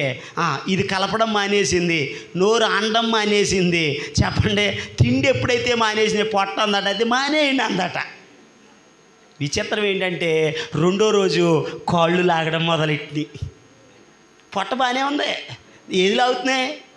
కాళ్ళు అన్నాయట. బెదరో నా కాళ్ళు ఏంటో ఎదరక అట్టలేదు అంటున్నాయట. కళ్ళు అన్నాయట నోరు మూసుకుని నాకు మొత్తం తిరిగిపోతున్నాయి అంటుందంట. చేతులు అన్నాయట ఇంతవరకట్లాగా పైకి రావట్లేదు. చాలా జాగ్రత్తగా వినండి. అంటే ప్రియ దేవుని బిడ్డలారా, ఇవన్నీ దేని మీద స్ట్రైక్ చేసినాయి? స్ట్రైక్ చేయడం వల్ల నష్టం ఎవరికి? బాడీ అంతటికీ నష్టం. ఈరోజు చాలా జాగ్రత్తగా గమనించండి. సంఘముతో నువ్వు కలిసి ఉండకపోతే నష్టం నీకే. సంఘములో నుండి వేరుగా ఉంటే నష్టపోయేది నీవే. నీకెప్పుడు గౌరవమో తెలుసా? నీకెప్పుడు విలువో తెలుసా? నీకెప్పుడు జీవం ఉంటుందో తెలుసా? సంఘంలో ఉంటేనే జీవం. ఓ మాట చెప్తాను వినండి. ఇప్పుడు ఈ చెయ్యి ఉందండి, ఈ బాడీతో నాకు అక్కర్లేదు, నేను ప్రత్యేకించబడతాను, వేరుగా ఉంటానని ఈ చెయ్యి తీసి నరికి ఆ పక్కన పెట్టామనుకోండి, రేపొద్దునికి ఇది ఏమైపోద్ది? స్మెల్ వచ్చి కుళ్ళిపోద్ది. దానికి ఏముండదు? జీవం ఉండదు. అంటే ఇప్పుడు ఇది బ్రతుకుండాలంటే చెప్పండి, జీవం ఉండాలంటే ఇది ఎక్కడ ఉండాలి? ఈ శరీరంలో ఉండాలి. నీవు కూడా అంతే. ఒక్కొక్క అవయవానివి నువ్వు బ్రతుకుండాలంటే, నీలో జీవం ఉండాలంటే, నీలో దేవుని ఆత్మ ఉండాలంటే, నీలో అభిషేకం ఉండాలంటే, నీవు వెలిగించబడాలంటే, నీవు దేవుని కొరకు మండాలి అని అంటే సంఘములోనే ఉండాలి. సంఘానికి వెలుపట ఉంటే నీలో జీవం ఉండదు. అర్థం అవడానికి మాట చెప్తాను వినండి. 10 పుల్లలు ఉన్నాయనుకోండి, చాలా జాగ్రత్తగా వినండి. పచ్చి పుల్ల కూడా అందుట్లో వేస్తే మండిపోద్ది. దాన్ని తీసి మండే పుల్లను ఒకదాన్ని ప్రత్యేకంగా పక్కనట్టండి, ఏమైపోద్ది కాసేపటికి? ఒకవేళ అనుకోవచ్చు నువ్వు నాకు పాడడం వచ్చండి, చదవడం వచ్చండి, స్క్రీన్లో చూసేస్తానండి, ఏదో ఎర్రగొట్టేస్తానండి అని పక్కన ఉంటే కొంతకాలానికి ఆరిపోతావు. సంఘంలో ఉంటే మండించబడతావు. ప్రభు త్వరగా రాబోతున్నాడు. రాకడలో ఎత్తబడాలంటే బుద్ధి కలిగిన కన్యకల వలె నూనె కలిగి మండుతూ వెలిగించబడుతూ ఆశీర్వాదకరంగా నువ్వు మార్చబడాలి అని అంటే సంఘములో స్థిరపరచబడాలి. గట్టిగా స్తోత్రం చెల్లిద్దాం. సమయం చాలా అయిపోతుంది. 5 చెప్తానన్నాను కదా. నెంబర్ 1 మొట్టమొదటి మాట చెప్పండి, ఏక మనసు, కలిసి ఉండుట. ఇక రెండో విషయం ధ్యానం చేద్దాం. చూడండి అపోస్తుల కార్యాల గ్రంథం, త్వరగా వచ్చేయండి. 13వ అధ్యాయము 3వ వచనం. అపోస్తుల కార్యముల గ్రంథం. అంతటా వారు ఉపవాసముండి, చెప్పండి, ఉపవాసముండి ప్రార్థన చేయుచుండిరి. గట్టిగా దేవునికి స్తోత్రం చెప్పండి. అంతియోకయ సంఘములో మొట్టమొదటి క్రమం ఏంటో తెలుసా? కలిసి ఉన్న సంఘం. రెండవ క్రమం ఏమిటయ్యని అడిగితే, వారు ఉపవాసముండి ప్రార్థన చేయుచుండిరి. సంఘానికి ఉండవలసిన క్రమం ఎప్పుడు భోజనాల కోటాలు కాదు. భోజనాల కోటాలకు వచ్చేస్తారు జనాలు. స్తోత్రం చెప్పండి. ఆ కోటాలు కాదు. ఏ కోటాలు ఉండాలి? ఉపవాస కోటాలు ఉండాలి. ఉపవాసం ఉన్నవాళ్ళు ఏం చేయాలి? పనికి వెళ్ళిపోకూడదు. ఉపవాసం ఉన్నవారు దేవుని సన్నిధిలోకి వచ్చి దేవునితో సహవాసం చేయాలి, దేవునితో మాట్లాడాలి, ప్రార్థన చేయాలి, దేవుని సన్నిధిలో గడపాలి. ఉపవాసం ఉండి ప్రార్థన చేసే అనుభవాలు ఉన్నాయి అంతియోకయ సంఘంలో. దేవుని స్తోత్రం. దైవజనులు ప్రతి సంవత్సరం ఉపవాస కోటాలు ఎడుతున్నారు. 40 రోజులు ఉపవాసాలు ఎడుతున్నారు. ఈ ఉపవాస ప్రార్థనలు ఎందుకు ఎడుతున్నారు అని అంటే ఆదిమ సంఘ క్రమం అది. చెప్పండి, ఏ క్రమం అది? అయ్యా మాటికి ఉపవాసాలు ఏంటండి అని అనకూడదు. ఎందుకనగా ఉపవాసం ఉండి ప్రార్థన చేస్తే దేవుని శక్తిని పొందుకుంటాం. గట్టిగా దేవుని స్తోత్రం చెల్లిద్దాం. ఒకరోజు యేసయ్య రూపాంతరం చెందడానికి కొండ మీదకి వెళ్ళారు. జాగ్రత్తగా వినండి, నా వైపు చూస్తూ. కొండ మీదకి వెళితే ఈ లోపల ఓ తండ్రి అట తన కొడుక్కి దెయ్యం పట్టుకుంటుందట. ఆ పట్టుకున్నది కుదురుగా ఉంటలా, నీళ్లలో పడేస్తుంది, అగ్నిలో పడేస్తుంది. ఎవరో చెప్పారు మీలాంటి వాళ్ళు, అయ్యా ఆ యేసుప్రభు దగ్గరికి తీసుకెళ్ళయ్యా, దెయ్యాలను ఎల్లగొడుతున్నాడు, రోగులను బాగు చేస్తున్నాడు, కుంటోళ్ళకి కాళ్ళు ఎత్తున్నాడు, గుడ్డోళ్ళకి చూపిస్తున్నాడు అని అంటే యేసయ్య ఎక్కడ ఉన్నాడని వెతుక్కుంటూ వెళ్ళాడు. ఈ లోపల యేసయ్య కొండ నుంచి కిందకు దిగొస్తున్నారు. అక్కడ యేసుప్రభు శిష్యులు ఉంటే చెప్పారు, బాబు రాగానే ముందు నీ పని అయిపోవాలంటే అదిగో యేసుప్రభు శిష్యులు వెళ్ళు, వాళ్ళ దగ్గరికి వెళ్తే వాళ్ళే తీసుకెళ్తారు అక్కడికి అని అన్నారు. యేసుప్రభు శిష్యుల దగ్గరికి వెళ్ళాడు. శిష్యులు అడిగారు, అబ్బాయి ఏంట్రా నీ కంప్లైంట్ ఏంటి అసలు అన్నారు. ఏమీ లేదండి, కుర్రోడు చిన్నోడు, వీళ్ళు చిన్న దెయ్యం పట్టుకుంటుంది, ఆ దెయ్యం కాస్త నీళ్ళలో పడేస్తుంది, అగ్నిలో పడేస్తుంది, కొంచెం వదిలించడానికి యేసుప్రభు దగ్గరికి అని తీసుకొచ్చేవండి అని అన్నారు. వీళ్ళు అనుకున్నారు, ఒరే కుర్రోడు చిన్నోడు, ఆడిని అట్టుకున్నది చిన్నదే, ఈ చిన్న కేసులు కూడా వేసేదాకా అంత అవసరమా, కూడా తిరుగుతున్నాం కదా, ట్రైనింగ్ అయిపోతుంది కదా, ఇంకా యేసుప్రభు దగ్గరికి చిన్న కేసులన్నీ వేసే దగ్గరికి ఎందుకు, మనమే ఎల్లగొట్టేసి ఆ ప్రాక్టీస్ కూడా అయిపోయినట్టు అవుతుంది కదా అని, బాబు ఇంత చిన్న కేసులు మా వేసేదాకా అక్కర్లా, మేమే డీల్ చేసేస్తున్నామని అన్నారు. పోనీ ఎవరైతే ఏమైందయ్యా చేసేయండి అని అన్నారు. ఇక మొదలెట్టారు మనోళ్ళు, వెళ్ళిపో అని జాయిగా ప్రార్థన చేస్తున్నారు. విచిత్రం ఏంటంటే వీళ్ళు ఎంత చేసినా కానీ వాళ్ళలో ఉన్నది వెళ్తలేదు. పోనీ వెళ్ళకపోగా అది మాట్లాడట్లేదు, వీళ్ళు ఇంకా చూడట్లేదు, వీళ్ళు అసలు పట్టించుకోవట్లా. ఎక్కడ గొడవలు, దీనికి ఏమైనా శివుడు అంటావా? వినపట్టలేదా? వినపడుతుందా? అసలు కనబడుతుందా? ఏంటి కుర్రోడు చిన్నోడే ఎల్దేంటిదని పెద్ద కేకలేసి వెళ్తలా. ఆ కేకలకి పక్కనున్న పరిచయాలు వచ్చేసారు. అబ్బాయి మీ యేసుబాబుతో చేపల రొట్టెలు తింటాం నేర్చుకున్నారు కానీ ఎల్లగొట్టడం నేర్చుకోలేదా? ఏంటి మీ వల్ల అవ్వట్లేదేంటి? మీరంటే దెయ్యం ఎందుకు వెళ్ళలేదంటే వెళ్ళకపోగా వీళ్ళకి కోపం వచ్చేసింది. మేము వెళ్ళగొట్టలేకపోయామని అంటావా? నీ వల్ల అవుతుందా? మా బోధకుడు వెళ్ళగొట్టేస్తాడని పరిసయ్యులకి శిష్యులకి ఘర్షణ జరుగుతుంటే యేసయ్య త్వరగా వచ్చాడు. అబ్బాయి ఏంటబ్బాయి గొడవ అని అన్నాడు. ఈ లోపల ఈ తండ్రి కలగజేసుకుని, అయ్యా నా కొడుకండి దెయ్యం పట్టుకుంటుందండి, నీళ్లలో పడేస్తుందండి, అగ్నిలో పడేస్తుందండి, తీసుకొచ్చాను, నీ శిష్యుల వల్ల కాలేదు, అసలు నీ వల్ల అయినా అవుతుందా అన్నాడు. అంటే నేను అనుకుంటాను మన శిష్యుల దెబ్బకే ఈయనకున్న విశ్వాసం కాస్త ఎగిరిపోయింది. యేసుప్రభు వారు అన్నారు, బాబు నమ్ముట నీ వలనైతే నమ్మువానికి సమస్తము. నువ్వు నమ్ముతున్నావా? అయ్యా నా కొడుకు సంగతి తర్వాత నాకు నమ్మకం రావాలని ప్రార్థన చెయ్యయ్యా అన్నాడు. ముందు గట్టిగా స్తోత్రం చెప్పండి. హల్లెలూయా. యేసయ్య ఆ చిన్న బిడ్డ వైపు తిరిగి అన్నాడు, అతనిలో ఉన్న మోగ చెవిటి దయ్యమా విడిచిపెట్టి పో అని అన్నాడు. అంతే. ఆ దెయ్యం కింద పడేసి విలవిల్లాడించి వదిలిపెట్టి వెళ్ళిపోయింది. చాలా జాగ్రత్తగా వినండి. దెయ్యం వెళ్ళిపోయిన తర్వాత యేసు ప్రభు వారు ఏకాంతంగా ఉన్నప్పుడు ఈ శిష్యులు వచ్చారు దగ్గరికి. యేసు ప్రభువా ఓ చిన్న ప్రశ్న. ఏంటయ్యా? ఏమీ లేదు ప్రభువా, నువ్వన్న మాటే మేము అన్నాం, నువ్వు చేసినట్టే మేము చేసాం, నువ్వు మాకు ట్రైనింగ్ ఇచ్చి మా గురువుగారు ఎవరు? నువ్వేగా. నువ్వు చెప్పినట్టే మేము చేసాం, కానీ మేము అంటే దెయ్యం వెళ్ళలేదు, నువ్వు అంటే దెయ్యం వెళ్ళిపోయింది, అసలు కారణం ఏంటి అని అడిగారు. అప్పుడు యేసయ్య అన్న మాట ఏంటి తెలుసా?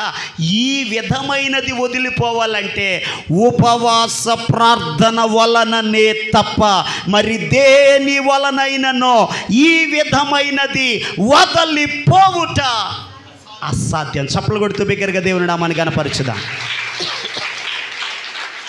ప్రియ దేవుని బిడ్డలారా, ఎందుకు ఉపవాస ప్రార్థన చేయాలో తెలుసా? మోగ దెయ్యాలు పోవాలంటే, చెవిటి దెయ్యాలు పోవాలంటే, మాట వినని దెయ్యాలు పోవాలంటే, లోబడని దెయ్యాలు పోవాలంటే, ఆరోగ్యాన్ని పాడు చేసే మనిషిని చంపే దెయ్యాలు పోవాలంటే ఉపవాస ప్రార్థనే చేయాలి. ఈరోజు కొన్ని కుటుంబాలు ఈ దెయ్యాలు తయారయ్యాయి. ఒరే చస్తావురా, తాగకరా అంటే తాగుతున్నాడు, ఇది తినకరా చస్తావునంటే తింటున్నాడు, ఇది పీల్చకరా చస్తావునంటే అదే పీలుస్తున్నాడు. ఏదైతే మనిషిని చంపుతుందో, ఏదైతే మనశ్శాంతి లేకుండా చేస్తుందో, ఏదైతే ఆరోగ్యం లేకుండా చేస్తుందో, ఏదైతే కుటుంబంలో సమాధానం లేకుండా చేస్తుందో అదే చేస్తున్నాడు. ఆ విధమైనది వదిలిపోవాలంటే ఈ ఉపవాస కోటాలు కావాలి. గట్టిగా దేవుని స్తోత్రం చెప్పండి. ఈరోజు పిల్లలు తల్లిదండ్రుల మాట వినని దినాలు ఇవి. యవనస్తులు డ్రగ్స్కు బానిసలైపోయిన దినాలు ఇవి. త్రాగుడుకు బానిసలైపోయిన దినాలు ఇవి. దాని మీదే రాయబడి ఉంటుంది, ఇది ప్రాణానికి హానికరం, అయినా డబ్బులు ఇచ్చుకొని మరి తాగిసేస్తున్నాడు. ఎర్ర బాబు ఎందుకురా, ఆరోగ్యం పాడైపోతుంది కదా. అది లేకపోతే నేను బతకలేను. ఆ దెయ్యం పట్టుకుందా, వదిలిపోవాలి అని అంటే, ఈ విధమైనది వదిలిపోవాలంటే ఉపవాస ప్రార్థనే. గట్టిగా దేవుని స్తోత్రం చెప్పండి. ఆదిమ సంఘములో ఒకటి ఐక్యత ఉంది, రెండోది ఏముంది? ఉపవాస ప్రార్థన. ఉపవాసం ఉండి ప్రభు సన్నిధిలో ప్రార్థన చేయాలి. ప్రార్థన అద్భుతాలు చేస్తుంది. ప్రార్థన ఆశ్చర్యకార్యాలు చేస్తుంది. ప్రార్థన మరణము నుండి తప్పిస్తుంది. ప్రార్థన కీడులో నుండి తప్పిస్తుంది. ప్రార్థన నీ జీవితాన్ని వెలిగిస్తుంది. ప్రార్థన నిన్ను నిలబెడుతుంది. ప్రార్థన తప్ప వేరొకటే దియు లేదు. పాడతాం ఏమని? ప్రార్థన వల్లనే పయనము, ప్రార్థనే ప్రాకారము, ప్రార్థనే ప్రాధాన్యము, ప్రార్థన లేనిది పరాజయం. పాడతాం. ప్రార్థన ప్రాకారం లాంటిది, ప్రార్థన విజయాన్ని ఇస్తుంది, ప్రార్థన కాపాడుతుంది, ప్రార్థన తోడై ఉంటుంది. ప్రార్థన చేయకపోతే ఓడిపోతామని పాడతావు, ఏనాడు ప్రార్థన చెయ్యవు. ఉపవాసమున్న నీవు ప్రార్థన చేయాలి. ఉపవాసమున్న నీవు మోకాళ్ళ మీదకి రావాలి. ఉపవాస ప్రార్థన దెయ్యాలను వెళ్ళగొడుతుంది. ఉపవాస ప్రార్థన కీడులో నుండి తప్పిస్తుంది. ఉపవాస ప్రార్థన శత్రువుల మీద జయమిస్తుంది. ఉపవాస ప్రార్థన శాసనాలను మారుస్తుంది. ఉపవాస ప్రార్థన నీ జీవితంలో నీకు ఎదురయ్యే ప్రతికూల పరిస్థితులలో నుండి నిన్ను తప్పించేది ప్రార్థనే. గట్టిగా స్తోత్రం చెప్దాం. యేసు ప్రభు వారు చెప్పారు, మీరు శోధనలో ప్రవేశింపకుండునట్లు. శోధన వచ్చిన తర్వాత అప్పుడు వస్తాం మన అయ్యగారండి, ప్రార్థన చేయండి అయ్యగారు. శోధన రాకముందే చేయాలి, కీడు రాకముందే చేయాలి, ఇబ్బంది కలగకముందే చేయాలి. మెలకువగలిగిన ప్రార్థన, విసుగక ప్రార్థన, పట్టుదలతో కూడిన ప్రార్థన, ఎడతెగని ప్రార్థన, అత్యాశక్తితో కూడిన ప్రార్థన, విశ్వాస సహితమైన ప్రార్థన విశ్వాసికి అవసరం. ఉపవాసం ఉండి ప్రార్థించాలి. యోదయ దేశాన్ని పరిపాలిస్తున్న యెహోషాపాతు రాజు మీద కట 3 దేశాలలో యుద్ధానికి వచ్చారు. మోయాబీలు, అమోనీలు, మియోనీలు. సిరియనులో గొప్ప దండు వచ్చింది. ఏం చేశాడు ఆయన? చేసిన పని ఒకటే, దేవుని సన్నిధిలోనికి వెళ్ళాడు. ఆ దేవుని సన్నిధిలోనికి అందరూ వచ్చారు. వచ్చినటువంటి వారితో కలిసి ఉపవాసం ఉండి ప్రార్థన చేయడం మొదలెట్టారు. అయ్యా, ఈ శత్రువుని మేము జయించలేము, ఈ శత్రువు మీద జయము మా వలనైతే కాదు, మేము బలం లేని వాళ్ళమయ్యా, ఎదురించుటకు శక్తి చాలదయ్యా, ఏమి చేయుటకు మాకు తోచదయ్యా, నీవే మాకు దిక్కు. గట్టిగా స్తోత్రం చెప్పండి. ఈరోజు నీ జీవితంలో ఒకవేళ బలహీనత, అనారోగ్యాన్ని బట్టి ఏం చేయాలో అర్థం కావట్లేదా? నీకున్న రుణ బాధలను బట్టి ఏ రీతిగా బయటడాలో అర్థం కావడం లేదా? వయసు వచ్చిన బిడ్డలను చూసి ఏ రీతిగా వివాహాలు చేయాలో అర్థం కావడం లేదా? కుటుంబ పరిస్థితులు తారుమారైపోతున్నాయి, ఎలా ఎదరికి తీసుకెళ్లాలో అర్థం కావడం లేదా? దిక్కు తోచని నీ జీవితంలో నీకు ఎవరయ్యా దిక్కు అని అడిగితే ఆయనే దిక్కు.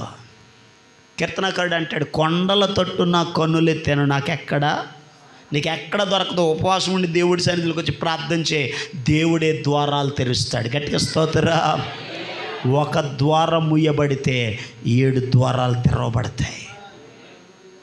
అద్భుతాలు చేసే దేవుడు ఉన్నాడు. ఈ విధమైన కార్యాలు జరగాలంటే ఒక్కటే ఉపవాస ప్రార్థనే. ఆనాటి అపోస్తుల దినాలలో జరిగిన కార్యాలు ఇప్పుడు ఎందుకు జరగట్లేదు? అప్పుడున్న దేవుడు ఇప్పుడు లేడా?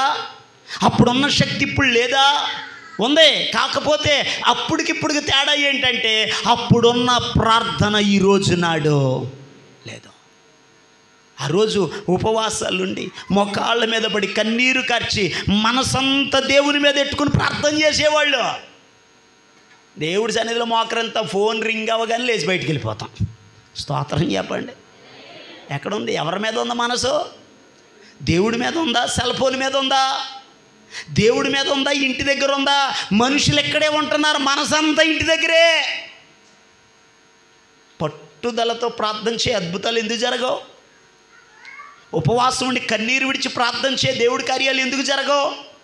యూదులు 3 దినాలట హామాను ద్వారా శాసనం జారీ అయితే యూదులు దేవుని సన్నిధిలో ఉపవాసం ఉండి ప్రార్థన చేయగా చట్టాలే మారిపోయాయి, శాసనాలు మార్చబడ్డాయి.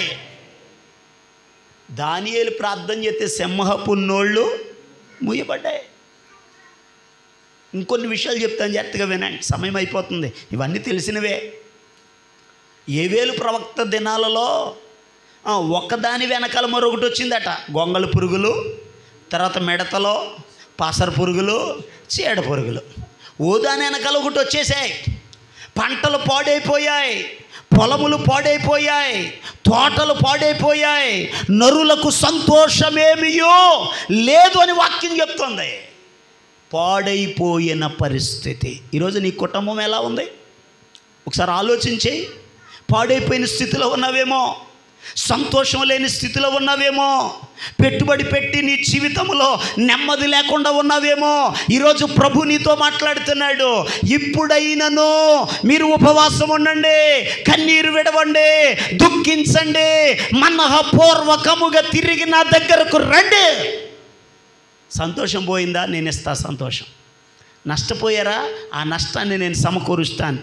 ఏది పోగొట్టుకున్నారో దానిని మరలా నేను మీకు అనుగ్రహిస్తాను. గట్టిగా స్తోత్రా, హల్లెలూయా. ఉపవాసముతో ప్రార్థించగా కీడులన్నీయు తొలగిపోవును. ఉపవాసముతో ప్రార్థించగా కీడులన్నీయు తొలగిపోవును. కోట్లు ధాన్యముతో నిండును, క్రొత్త పానము త్రాగించును. కోట్లు ధాన్యముతో నిండును, చప్పట్లు కొడుతూ, క్రొత్త పానము త్రాగించును. ప్రార్థన యేసుని సంఘర్షణ, పరమ తండ్రితో సంభాషణ. ప్రార్థన యేసుని సంఘర్షణ, పరమ తండ్రితో. తండ్రి అని నే పిలువగా తనయుడాయని తా పలుకును. తండ్రి అని నే పిలువగా తనయుడాయని తా పలుకును. ఆదుకొనును అన్ని వేళలా, కన్నీరంతయు తుడిచివేయును. ఆదుకొనును అన్ని వేళలా, కన్నీరంతయు తుడిచివేయును. ప్రార్థన యేసుని సంఘర్షణ, పరమ తండ్రితో సంభాషణ. హల్లెలూయా. దేవునికి స్తోత్రం. ఉపవాస ప్రార్థన నష్టపోయినది మరలా సమకూరుస్తుంది. నువ్వేదైతే పోగొట్టుకున్నావో, ఏదైతే నీ జీవితంలో నుండి నీకు దూరం అయిపోయిందో, నీవు పోగొట్టుకున్నది మరలా సంపాదించుకోవాలి అని అంటే ఉపవాసం ఉండి ప్రార్థన చేయాలి. ఉపవాస ప్రార్థన దెయ్యాలను వెళ్ళగొడుతుంది. ఉపవాస ప్రార్థన శత్రువుల మీద జయమిస్తుంది. ఉపవాస ప్రార్థన శాసనాలను మారుస్తుంది. ఉపవాస ప్రార్థన చెప్పండి నష్టపోయినది సమకూరుస్తుంది. ఉపవాస ప్రార్థన చేసే కార్యం ఏంటి తెలుసా? నినివే ప్రజలకు యోనా గారు చెప్పాడు, అయ్యా ఉగ్రత రాబోతుంది. ఉగ్రత వచ్చేస్తుంది అని అంటే వాళ్ళట చెప్పండి మంచినీళ్ళు కూడా తాగలేదట. రాజు మొదలుకొని బంట్రోతు వరకు గోని పట్టాలు కట్టుకుని బూడిదలో కూర్చుని కన్నీరు విడుచుచు దుఃఖించుచు వారు ప్రార్థన చేయగా పంపుతానన్న కీడును దేవుడు ఆపేశాడు. గట్టిగా స్తోత్రం చెప్దాం. హల్లెలూయా. ఉపవాసం ఉండి ప్రార్థన చేయాలి.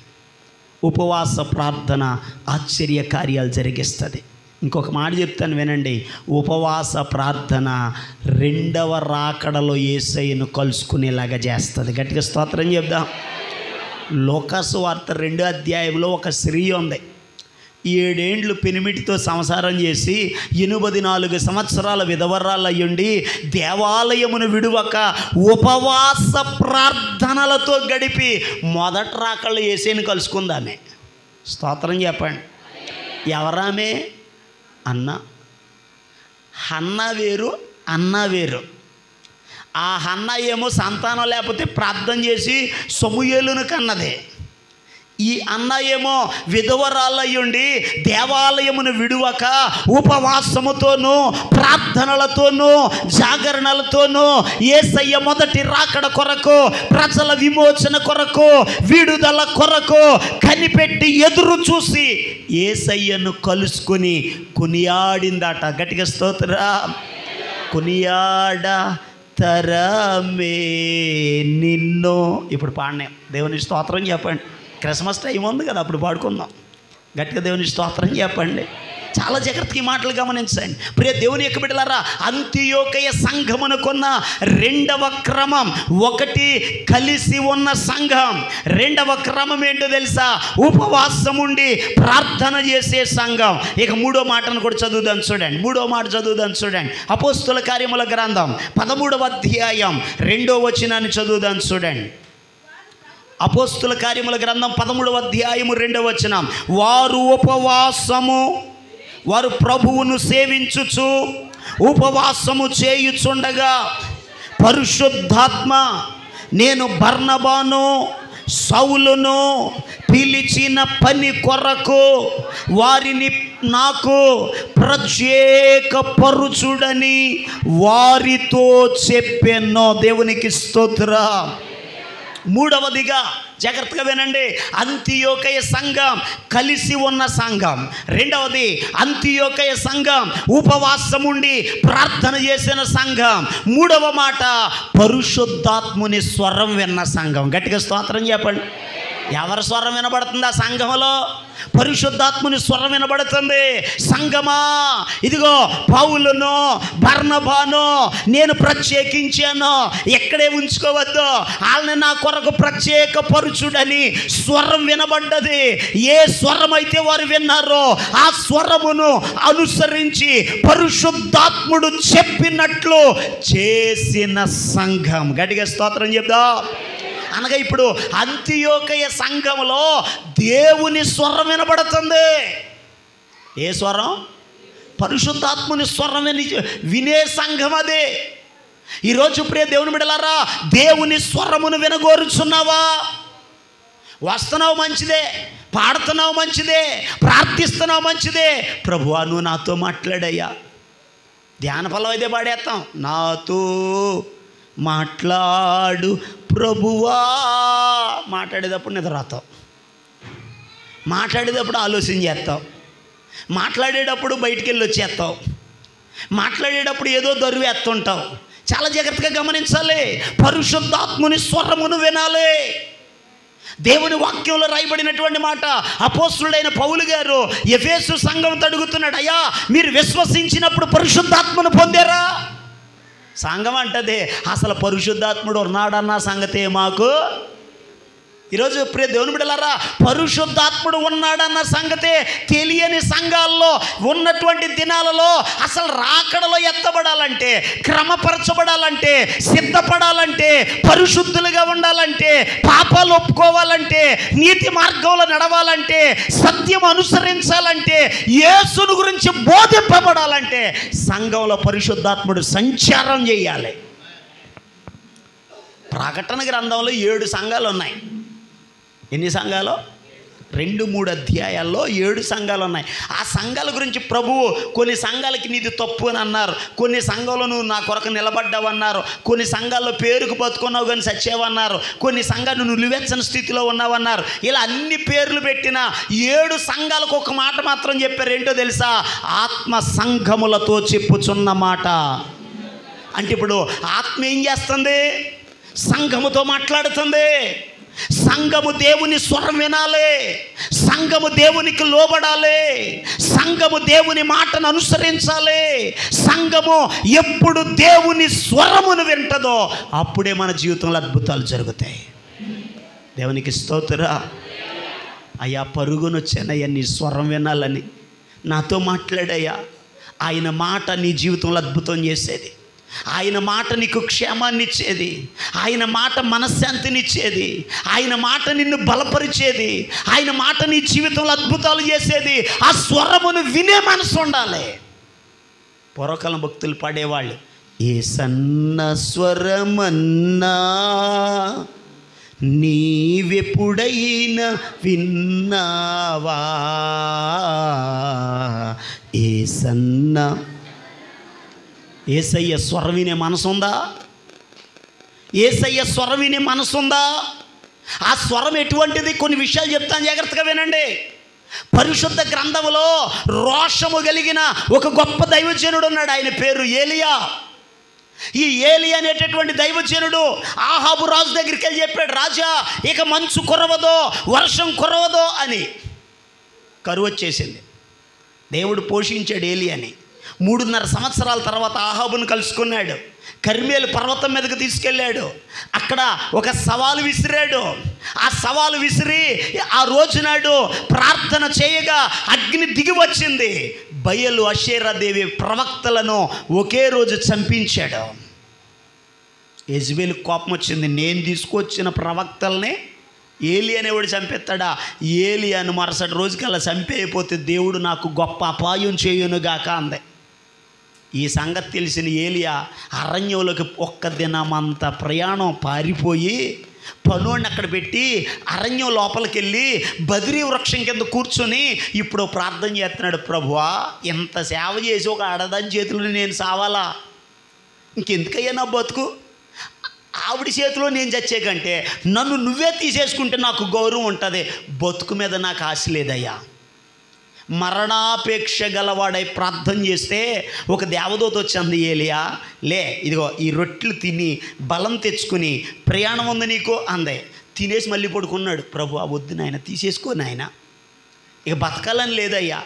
ఒకవేళ పాడుంటాడు, బతకాలని ఉన్నా బతకలేకున్నా, నిలవాలని ఉన్నా నిలవలేకున్నా. అది జీవితం. బతుకు మీద ఆశ లేదు, నిర్జీవంగా తయారైపోయాడు. ఎంత రోషం కలిగినోడిని, బలిపీఠాలు పడగొట్టిన, దేవుణ్ణి విడిచిపెట్టిన, ధర్మశాస్త్రాన్ని వదిలేసిన, దేవుని కొరకు రోషంగా నిలబడితే నన్నే చంపాలనుకున్నారు, ప్రాణం తీయాలనుకుంటున్నారు. ఇక బ్రతుకు అనవసరమని బ్రతుకు మీద ఆశను కోల్పోయాడు. మరలా దేవదూత వచ్చింది, మరలా ఆహారం పెట్టింది, బలం తెచ్చుకుని 40 రోజులు ప్రయాణం చేసి ఆ పర్వతం మీదకి వెళ్ళాయా అని అంది. బలం తెచ్చుకుని ఎందుకు వెళ్ళమంటాడు బతుకు మీద ఆశ లేకపోతే అని ఇష్టం లేకుండా వెళ్ళి అక్కడ కూర్చున్నాడు. కూర్చున్న ఏలియాకు దేవుని స్వరం వినపడుతుంది. గట్టిగా స్తోత్రం. ఏలియా ఇక్కడ ఏం చేస్తున్నావు?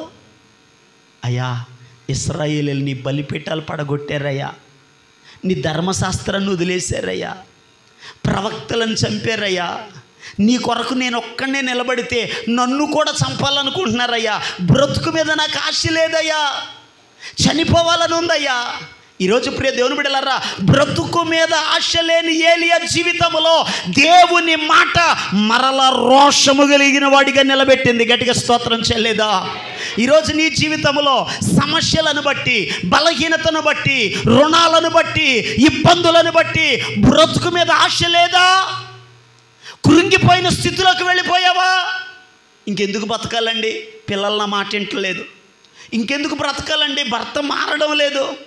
ఇంకెందుకు బతకాలండి? నా బతుకంతా ఎంత చేసినా ఈ అప్పులకే సరిపోతుంది. అసలు నా బ్రతుకులో సుఖం అనేది లేదు, సంతోషం అనేది లేదు, నెమ్మది అనేది లేదు, ఆరోగ్యం అనేది లేదు. నాది ఒక బ్రతుకేనని బ్రతుకు మీద ఆశను కోల్పోయావేమో. దేవుని స్వరము నిన్ను జీవింపజేస్తుంది. గట్టిగా స్తోత్రా.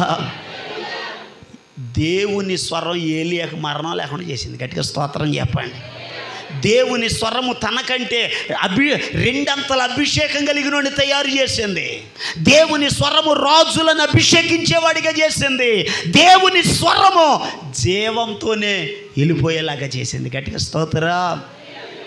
ఒకసారి గమనించు, నిరాశలో ఉన్నావేమో, దేవుని స్వరం నిన్ను బలపరిచేది. గట్టిగా స్తోత్రా. దేవుని స్వరం నిన్ను బలపరిచేది. దేవుని స్వరం నిన్ను విడిపించేది. ఇశ్రాయేలీయులు బంధకాలలో ఉంటే ఇదిగో పొదలో ప్రభు ప్రత్యక్షమై స్వరం వినబడుతుంది. మోషే, నీవు నిలిచిన స్థలము పరిశుద్ధ స్థలము, నా ప్రజలను విడిపించడానికి నేను దిగొచ్చాను. మండుచున్న పొదలో దైవ స్వరాన్ని విన్నాడు మోషే. దేవుని స్వరం నిన్ను విడిపించేది. గట్టిగా స్తోత్రం చేయలేదా? ఇంకో మాట చెప్తాను, దేవుని స్వరం దుర్మార్గులను మార్చేది. గట్టిగా స్తోత్రం చెప్పండి.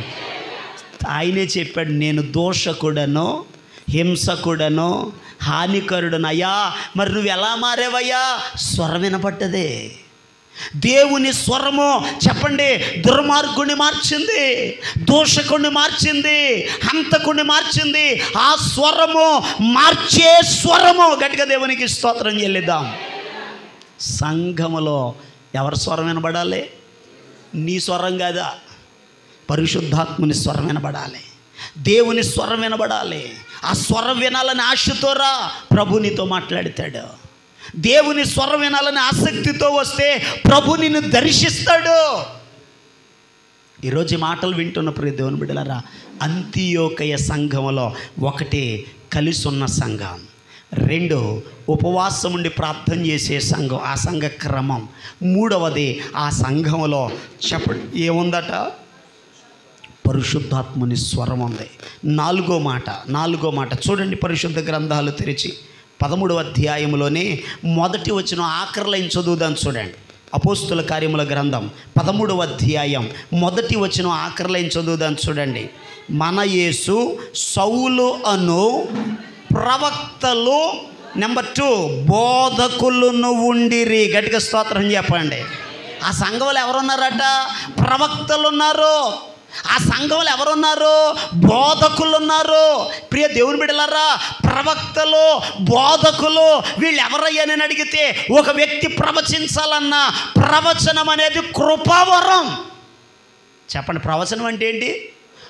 ప్రవచించడం ఒక వరం, బోధించడం ఒక వరం, వివేచించడం ఒక వరం, పరిచర్య చేయడం ఒక వరం. పరిశుద్ధ గ్రంథంలో కృపావరాలు 9 కనపడుతున్నాయి. రోమాపత్రికలో కూడా కొన్ని వరాలు కనబడుతున్నాయి. ప్రియ దేవుని బిడ్డలారా, చాలా జాగ్రత్తగా గమనించండి. మీరు ఇంటికి వెళ్ళిన తర్వాత రోమీలకు రాసిన పత్రిక 12వ అధ్యాయం 6వ వచనాన్ని మీరు అక్కడ చదవండి. కొన్ని వరాలు కనబడుతున్నాయి.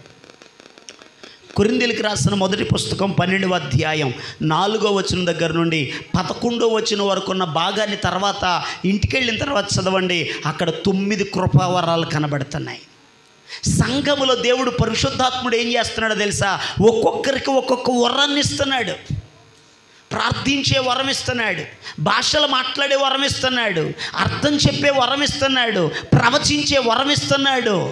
ఏమండి, రోమపత్రిక ప్రకారంగా కొంతమందికి బోధించే వరం, కొంతమందికి పంచిపెట్టే వరం ఇస్తున్నాడు. దేవునికి స్తోత్రం చెప్పండి. గట్టిగా దేవునికి స్తోత్రం చెప్పండి. దేవుడు నీ జీవితంలో ఏ వరం ఇచ్చాడో ఆ వరమును బట్టి నువ్వు ఓడబడాలి. వరం లేని వాళ్ళు ఇక్కడ ఎవరు లేరు. అందరికి ఒక్కొక్కరికి ఒక్కొక్క వరం ఇచ్చాడు దేవుడు. కొందరికి పాడే వరం ఉంటుంది, కొందరికి ప్రార్థించే వరం ఉంటుంది, కొందరికి సాక్ష్యం చెప్పే వరం ఉంటుంది. మైక్ తీసుకుంటే ప్రసంగానికి టైం ఉండదు. దేవుని స్తోత్రం చెప్పండి. అమ్మో, కొంతమంది చెప్పడం మొదలెడితే ఇంకా మైక్ ఎవరో. కొంతమంది ఉంటారు, అమ్మో బయట బోళ్ళు కబుర్లు చెప్తారు, ఎక్కడ నిలబడి అయ్యా నేను చెప్పలేను మీరు చెప్పేయండి. ఏంటిది సాక్ష్యం? బయట బోళ్ళు చెప్తారు కానీ ఎక్కడ ఏం మాట్లాడలేరు. చాలా జాగ్రత్తగా వినండి. కొందరికి వరం అమ్మ ప్రార్థన చెయ్యంటే ఇక నిలబడ్డారా కూర్చున్నారా ఆలోచించరు. నిలబడి ఉన్నప్పుడు గంట చేసేస్తారు పడిపోయేలాగా. చాలా జాగ్రత్తగా వినండి. ఎందుకంటే కొందరికి ప్రార్థించే వరం ఉంటుంది, కొంతమందికి పంచిపెట్టే వరం ఉంటుంది. అబ్బా కొంతమంది చక్కగా ఈ ప్రేమ విందుల్లోనండి కొంతమంది వరం ఉన్న వాళ్ళు పంచిపెడితే అందరికీ సరిపోతాయి. ఈ వరం లేని వాళ్ళు తయారవుతారు. కొంతమంది ముందు వాళ్ళది పక్కనెట్టేసుకుంటారు. ఇదో పెద్ద సమస్య. మొక్కలన్నీ వెనక్కి వెళ్ళిపోతుంటే పులిసి అందరికి వచ్చేస్తుంటుంది. ఇయో గొడవలు. మళ్ళీ వరం లేని వాళ్ళకి గరిటిత్తి ఇదో అంట. ఎందుకంటే ఆదిమ సంఘంలో కూడా ఇదే సమస్య. అయ్యా చిన్న చూపు చూస్తున్నారండి అయ్యా, పలారాలు తక్కువ పెడుతున్నారయ్యా, సరిగా పట్టించుకోవట్లేదయ్యా, హెబ్రీల్ స్త్రీలకైతే ఎక్కువ పెడుతున్నారయ్యా అని అన్నారట. పేతురు గారు అన్నాడయ్యా మా పని ఏంటి?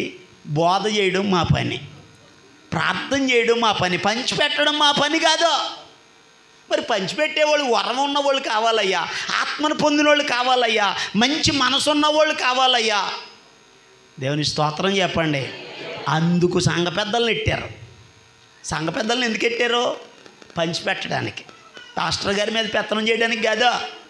సంఘ పెద్దల పని ఏంటంటే పరిశుద్ధాత్మతో నింపబడి మంచి మనసు కలిగి అందరినీ సమానంగా చూడాలి. ఒకళ్ళని ఎక్కువ ఒకళ్ళని తక్కువగా చూడకూడదు. దేవుని స్తోత్రం చెప్పండి. హల్లెలూయా. భేదం ఉండకూడదు వడ్డిచ్చే దగ్గర. ఎందుకంటే అందరూ మనవారే. ఇది ఒక కుటుంబం. కుటుంబం అన్న తర్వాత అందరం కలిసి ఉండాలి. కలిసి అందరికీ చక్కగా వడ్డించాలి. పెద్ద మొక్కలు వెనక్కేసుకుంటే దానివల్ల ఉపయోగం చెడ్డ పేరు వచ్చేస్తుంది. తర్వాత ముందులో బాగానే ఉంటుంది, తర్వాత చెప్పండి ఉన్న పేరు పోద్ది. అందుకే మంచి పేరు పొందిన వారిని పెట్టండి. సంఘ పెద్ద లక్షణాలు ఏంటయ్యానంటే మంచి పేరు ఉండాలి, పరిశుద్ధాత్మ అనుభవం ఉండాలి. దేవునికి స్తోత్రం. ప్రియ దేవుని బిడ్డలారా చాలా శ్రద్ధగా ఈ మాటలు గమనించండి. దేవుని వాక్యంలో రాయబడి ఉన్న శ్రేష్టమైన మాటలు ఏమిటయ్యానని అడిగితే పరిశుద్ధ గ్రంథంలో రాయబడి ఉంది కృపావరములు. దేవుడు నీకు వరం ఇచ్చాడు, వాడుతున్నావా? పరిశుద్ధ గ్రంథంలో రాయబడి ఉంది. ఒక రాజు దేశాంతరానికి వెళుతూ అట ఒక ఆయనకి 5 తలాంతులు, ఒక ఆయనకి 2 తలాంతులు, ఒక ఆయనకు 1 తలాంతు ఇచ్చాడట. 5 ఇచ్చినోడు 5కి 5 సంపాదించాడు. 2 తీసుకున్నవాడు 2కి 2 సంపాదించాడు. కానీ 1 తీసుకున్నవాడు గొయ్యితవి కప్పెట్టాడట. కొంతమందికి వరం ఉంటుంది, ఉపయోగించట్లా. వాడకపోతే చాలా జాగ్రత్తగా వినండి, వాడంది పాడైపోద్ది. వాడే కత్తికి పదును ఉంటుంది. తోడతా ఉంటే నీరు ఊరుతూ ఉంటాయి. వాడకపోతే బావి ఏమైపోద్ది? నీలో ఉన్న వరాలు కూడా అంతే. ఉపయోగించు. దేవుడిచ్చిన వరాలు సంఘ క్షేమము కొరకు, సంఘ అభివృద్ధి కొరకు, దేవుని మహిమ కొరకు ఉపయోగించు. ఈ సంఘం స్థాపించబడింది కూడా అలాగే కృపావరం చేతే. దైవజనుల యొక్క తల్లిగారు కీర్తిశేషులు మరియమ్మ గారు, తల్లిగారికి దేవుడు ప్రవచన వరం ఇచ్చారు. అమ్మగారు కళ్ళు మూసుకుని ప్రార్థన చేసి ఏది చెబితే అవి జరిగిపోయాయి. రోగులు బాగుపడ్డారు. ఆమె ద్వారా సూచక క్రియలు జరిగాయి. ఈరోజున్న సంఘములకు పునాది ఆమె. దేవుని ఆత్మ అభిషేకము చేత కట్టబడిన సంఘం ఇదే. దేవునికి స్తోత్రం. అభిషేకం ఆగిపోకూడదు, అది కొనసాగాలి. నూతన తరాలలో కూడా అభిషేకము ద్వారా, వరాల ద్వారా, తలాంతుల ద్వారా దేవుని మహిమ కొరకు విస్తరించాలి పరిచర్య. దేవుని యొక్క బిడ్డలారా, అంతియోకయ సంఘములో ఎవరున్నారట? వరాలు కలిగిన వాళ్ళు ఉన్నారు. మన సంఘంలో కూడా సంఘ క్రమం ఏంటి తెలుసా? ఏమున్నా లేకపోయినా చెప్పండి, ఏం కావాలి? ఐక్యత కావాలి. రెండో మాట ఉపవాస ప్రార్థన కావాలి. మూడో మాట సంఘంలో పరిశుద్ధాత్మని స్వరం వినబడాలి. నాలుగవ మాట వరాలు కావాలి. ఐదో మాట చెప్పి నేను ముగిస్తాను. అపోస్తుల కార్యముల గ్రంథం 13వ అధ్యాయం 3వ వచనం చివరి లైన్ చదువుదాం చూడండి. ఉపవాసం ఉండి ప్రార్థన చేసి వారి మీద చేతులుంచి వారిని పంపిరి. గట్టిగా దేవునికి స్తోత్రం చెప్పండి. హల్లెలూయా. సువార్త పట్ల భారము కలిగిన సంఘం. సంఘం విస్తరించాలంటే సువార్తను ప్రకటించాలి, సువార్తీకరణ చేయాలి. విశ్వాసులారా, ఈరోజు సువార్తీకరణ చేయాల్సిన భారము మీదే. చాలా జాగ్రత్తగా గమనించండి. కాపరి కాపర్లను కంటాడు, గొర్రెలను కనాలి. విశ్వాసులను తయారు చేయాలి. అనేక మందికి సువార్తను ప్రకటించాలి. సువార్తీకరణ జరగాలి. సాక్ష్యం ఇచ్చేవారు లేరు, సువార్త ప్రకటించేవారు లేరు. ప్రభు రాకడ అతి సమీపంగా ఉంది. సిగ్గుపడొద్దు. పౌలు భక్తుడు అంటాడు, సువార్తను గూర్చి సిగ్గుపడు వాడనో కాదు. ఎందుకనగా ప్రభు రాకడ అతి సమీపంగా ఉన్న దినాల్లో ఉన్నాం. సర్వ సృష్టికి సువార్తను ప్రకటించడానికి వాక్యం చెప్తుంది. స్వార్థీకరణ, స్వార్థ చెప్పడానికి సిగ్గుపడొద్దు. యేసయ్య నా దేవుడు, నా కొరకు భూలోకానికి వచ్చాడు, నా పాపముల కొరకు కలువరిగిరి సిలువలో చనిపోయాడు, మూడో దినాన మృత్యుంజయుడిగా తిరిగి లేచాడు, పరలోకానికి ఆరోహణుడై వెళ్ళాడు, మరలా రాబోతున్నాడు. ఎవరైతే నమ్ముతారో, పాపాలు ఒప్పుకుంటారో, పశ్చాత్తాపడతారో, మార్పు చెందుతారో, బాప్తిసం తీసుకుంటారో, రక్షించబడతారో, పరిశుద్ధ జీవితాలు జీవిస్తారో, ఆయన ఉండు స్థలములో మనమును ఉండులాగున వచ్చి ప్రభు మరలా ఆయన రాజ్యానికి తీసుకెళ్తాడనే సువార్త ప్రకటిద్దాం. ఈ కార్యాల్లో సంఘంలో జరగాలి. సంఘములో, జీవము గల దేవుని సంఘములో జనులు ఎలా ప్రవర్తించాలి? మన మొట్టమొదటి వాక్యం దగ్గరికి వచ్చేద్దాం. పౌలు భక్తుడు అంటాడు, తిమోతి, జీవము గల దేవుని సంఘములో జనులు ఎలా ప్రవర్తించాలి? ఇది దేవుని సంఘం. ఈ సంఘములో ఐక్యత ఉండాలి. ఈ సంఘములో ఉపవాస ప్రార్థన ఉండాలి. ఈ సంఘములో పరిశుద్ధాత్మని స్వరం వినబడాలి. ఈ సంఘములో వరాలు ఫలాల చేత నింపబడాలి. ఈ సంఘము స్వార్థను ప్రకటించే సంఘముగా ఉండాలి.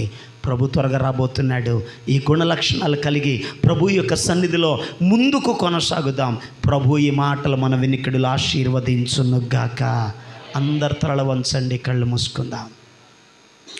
అందరు తల వంచండి, కళ్ళు మూసుకుందాం. ప్రభువా, ఈ రాత్రి మేము ఎలా ఉండాలో నీవు మాతో చెప్పావయ్యా. నిజమే మా జీవితాల్లో పరిశుద్ధుడు అయిన మా దేవా, అయ్యా నీ రాకడ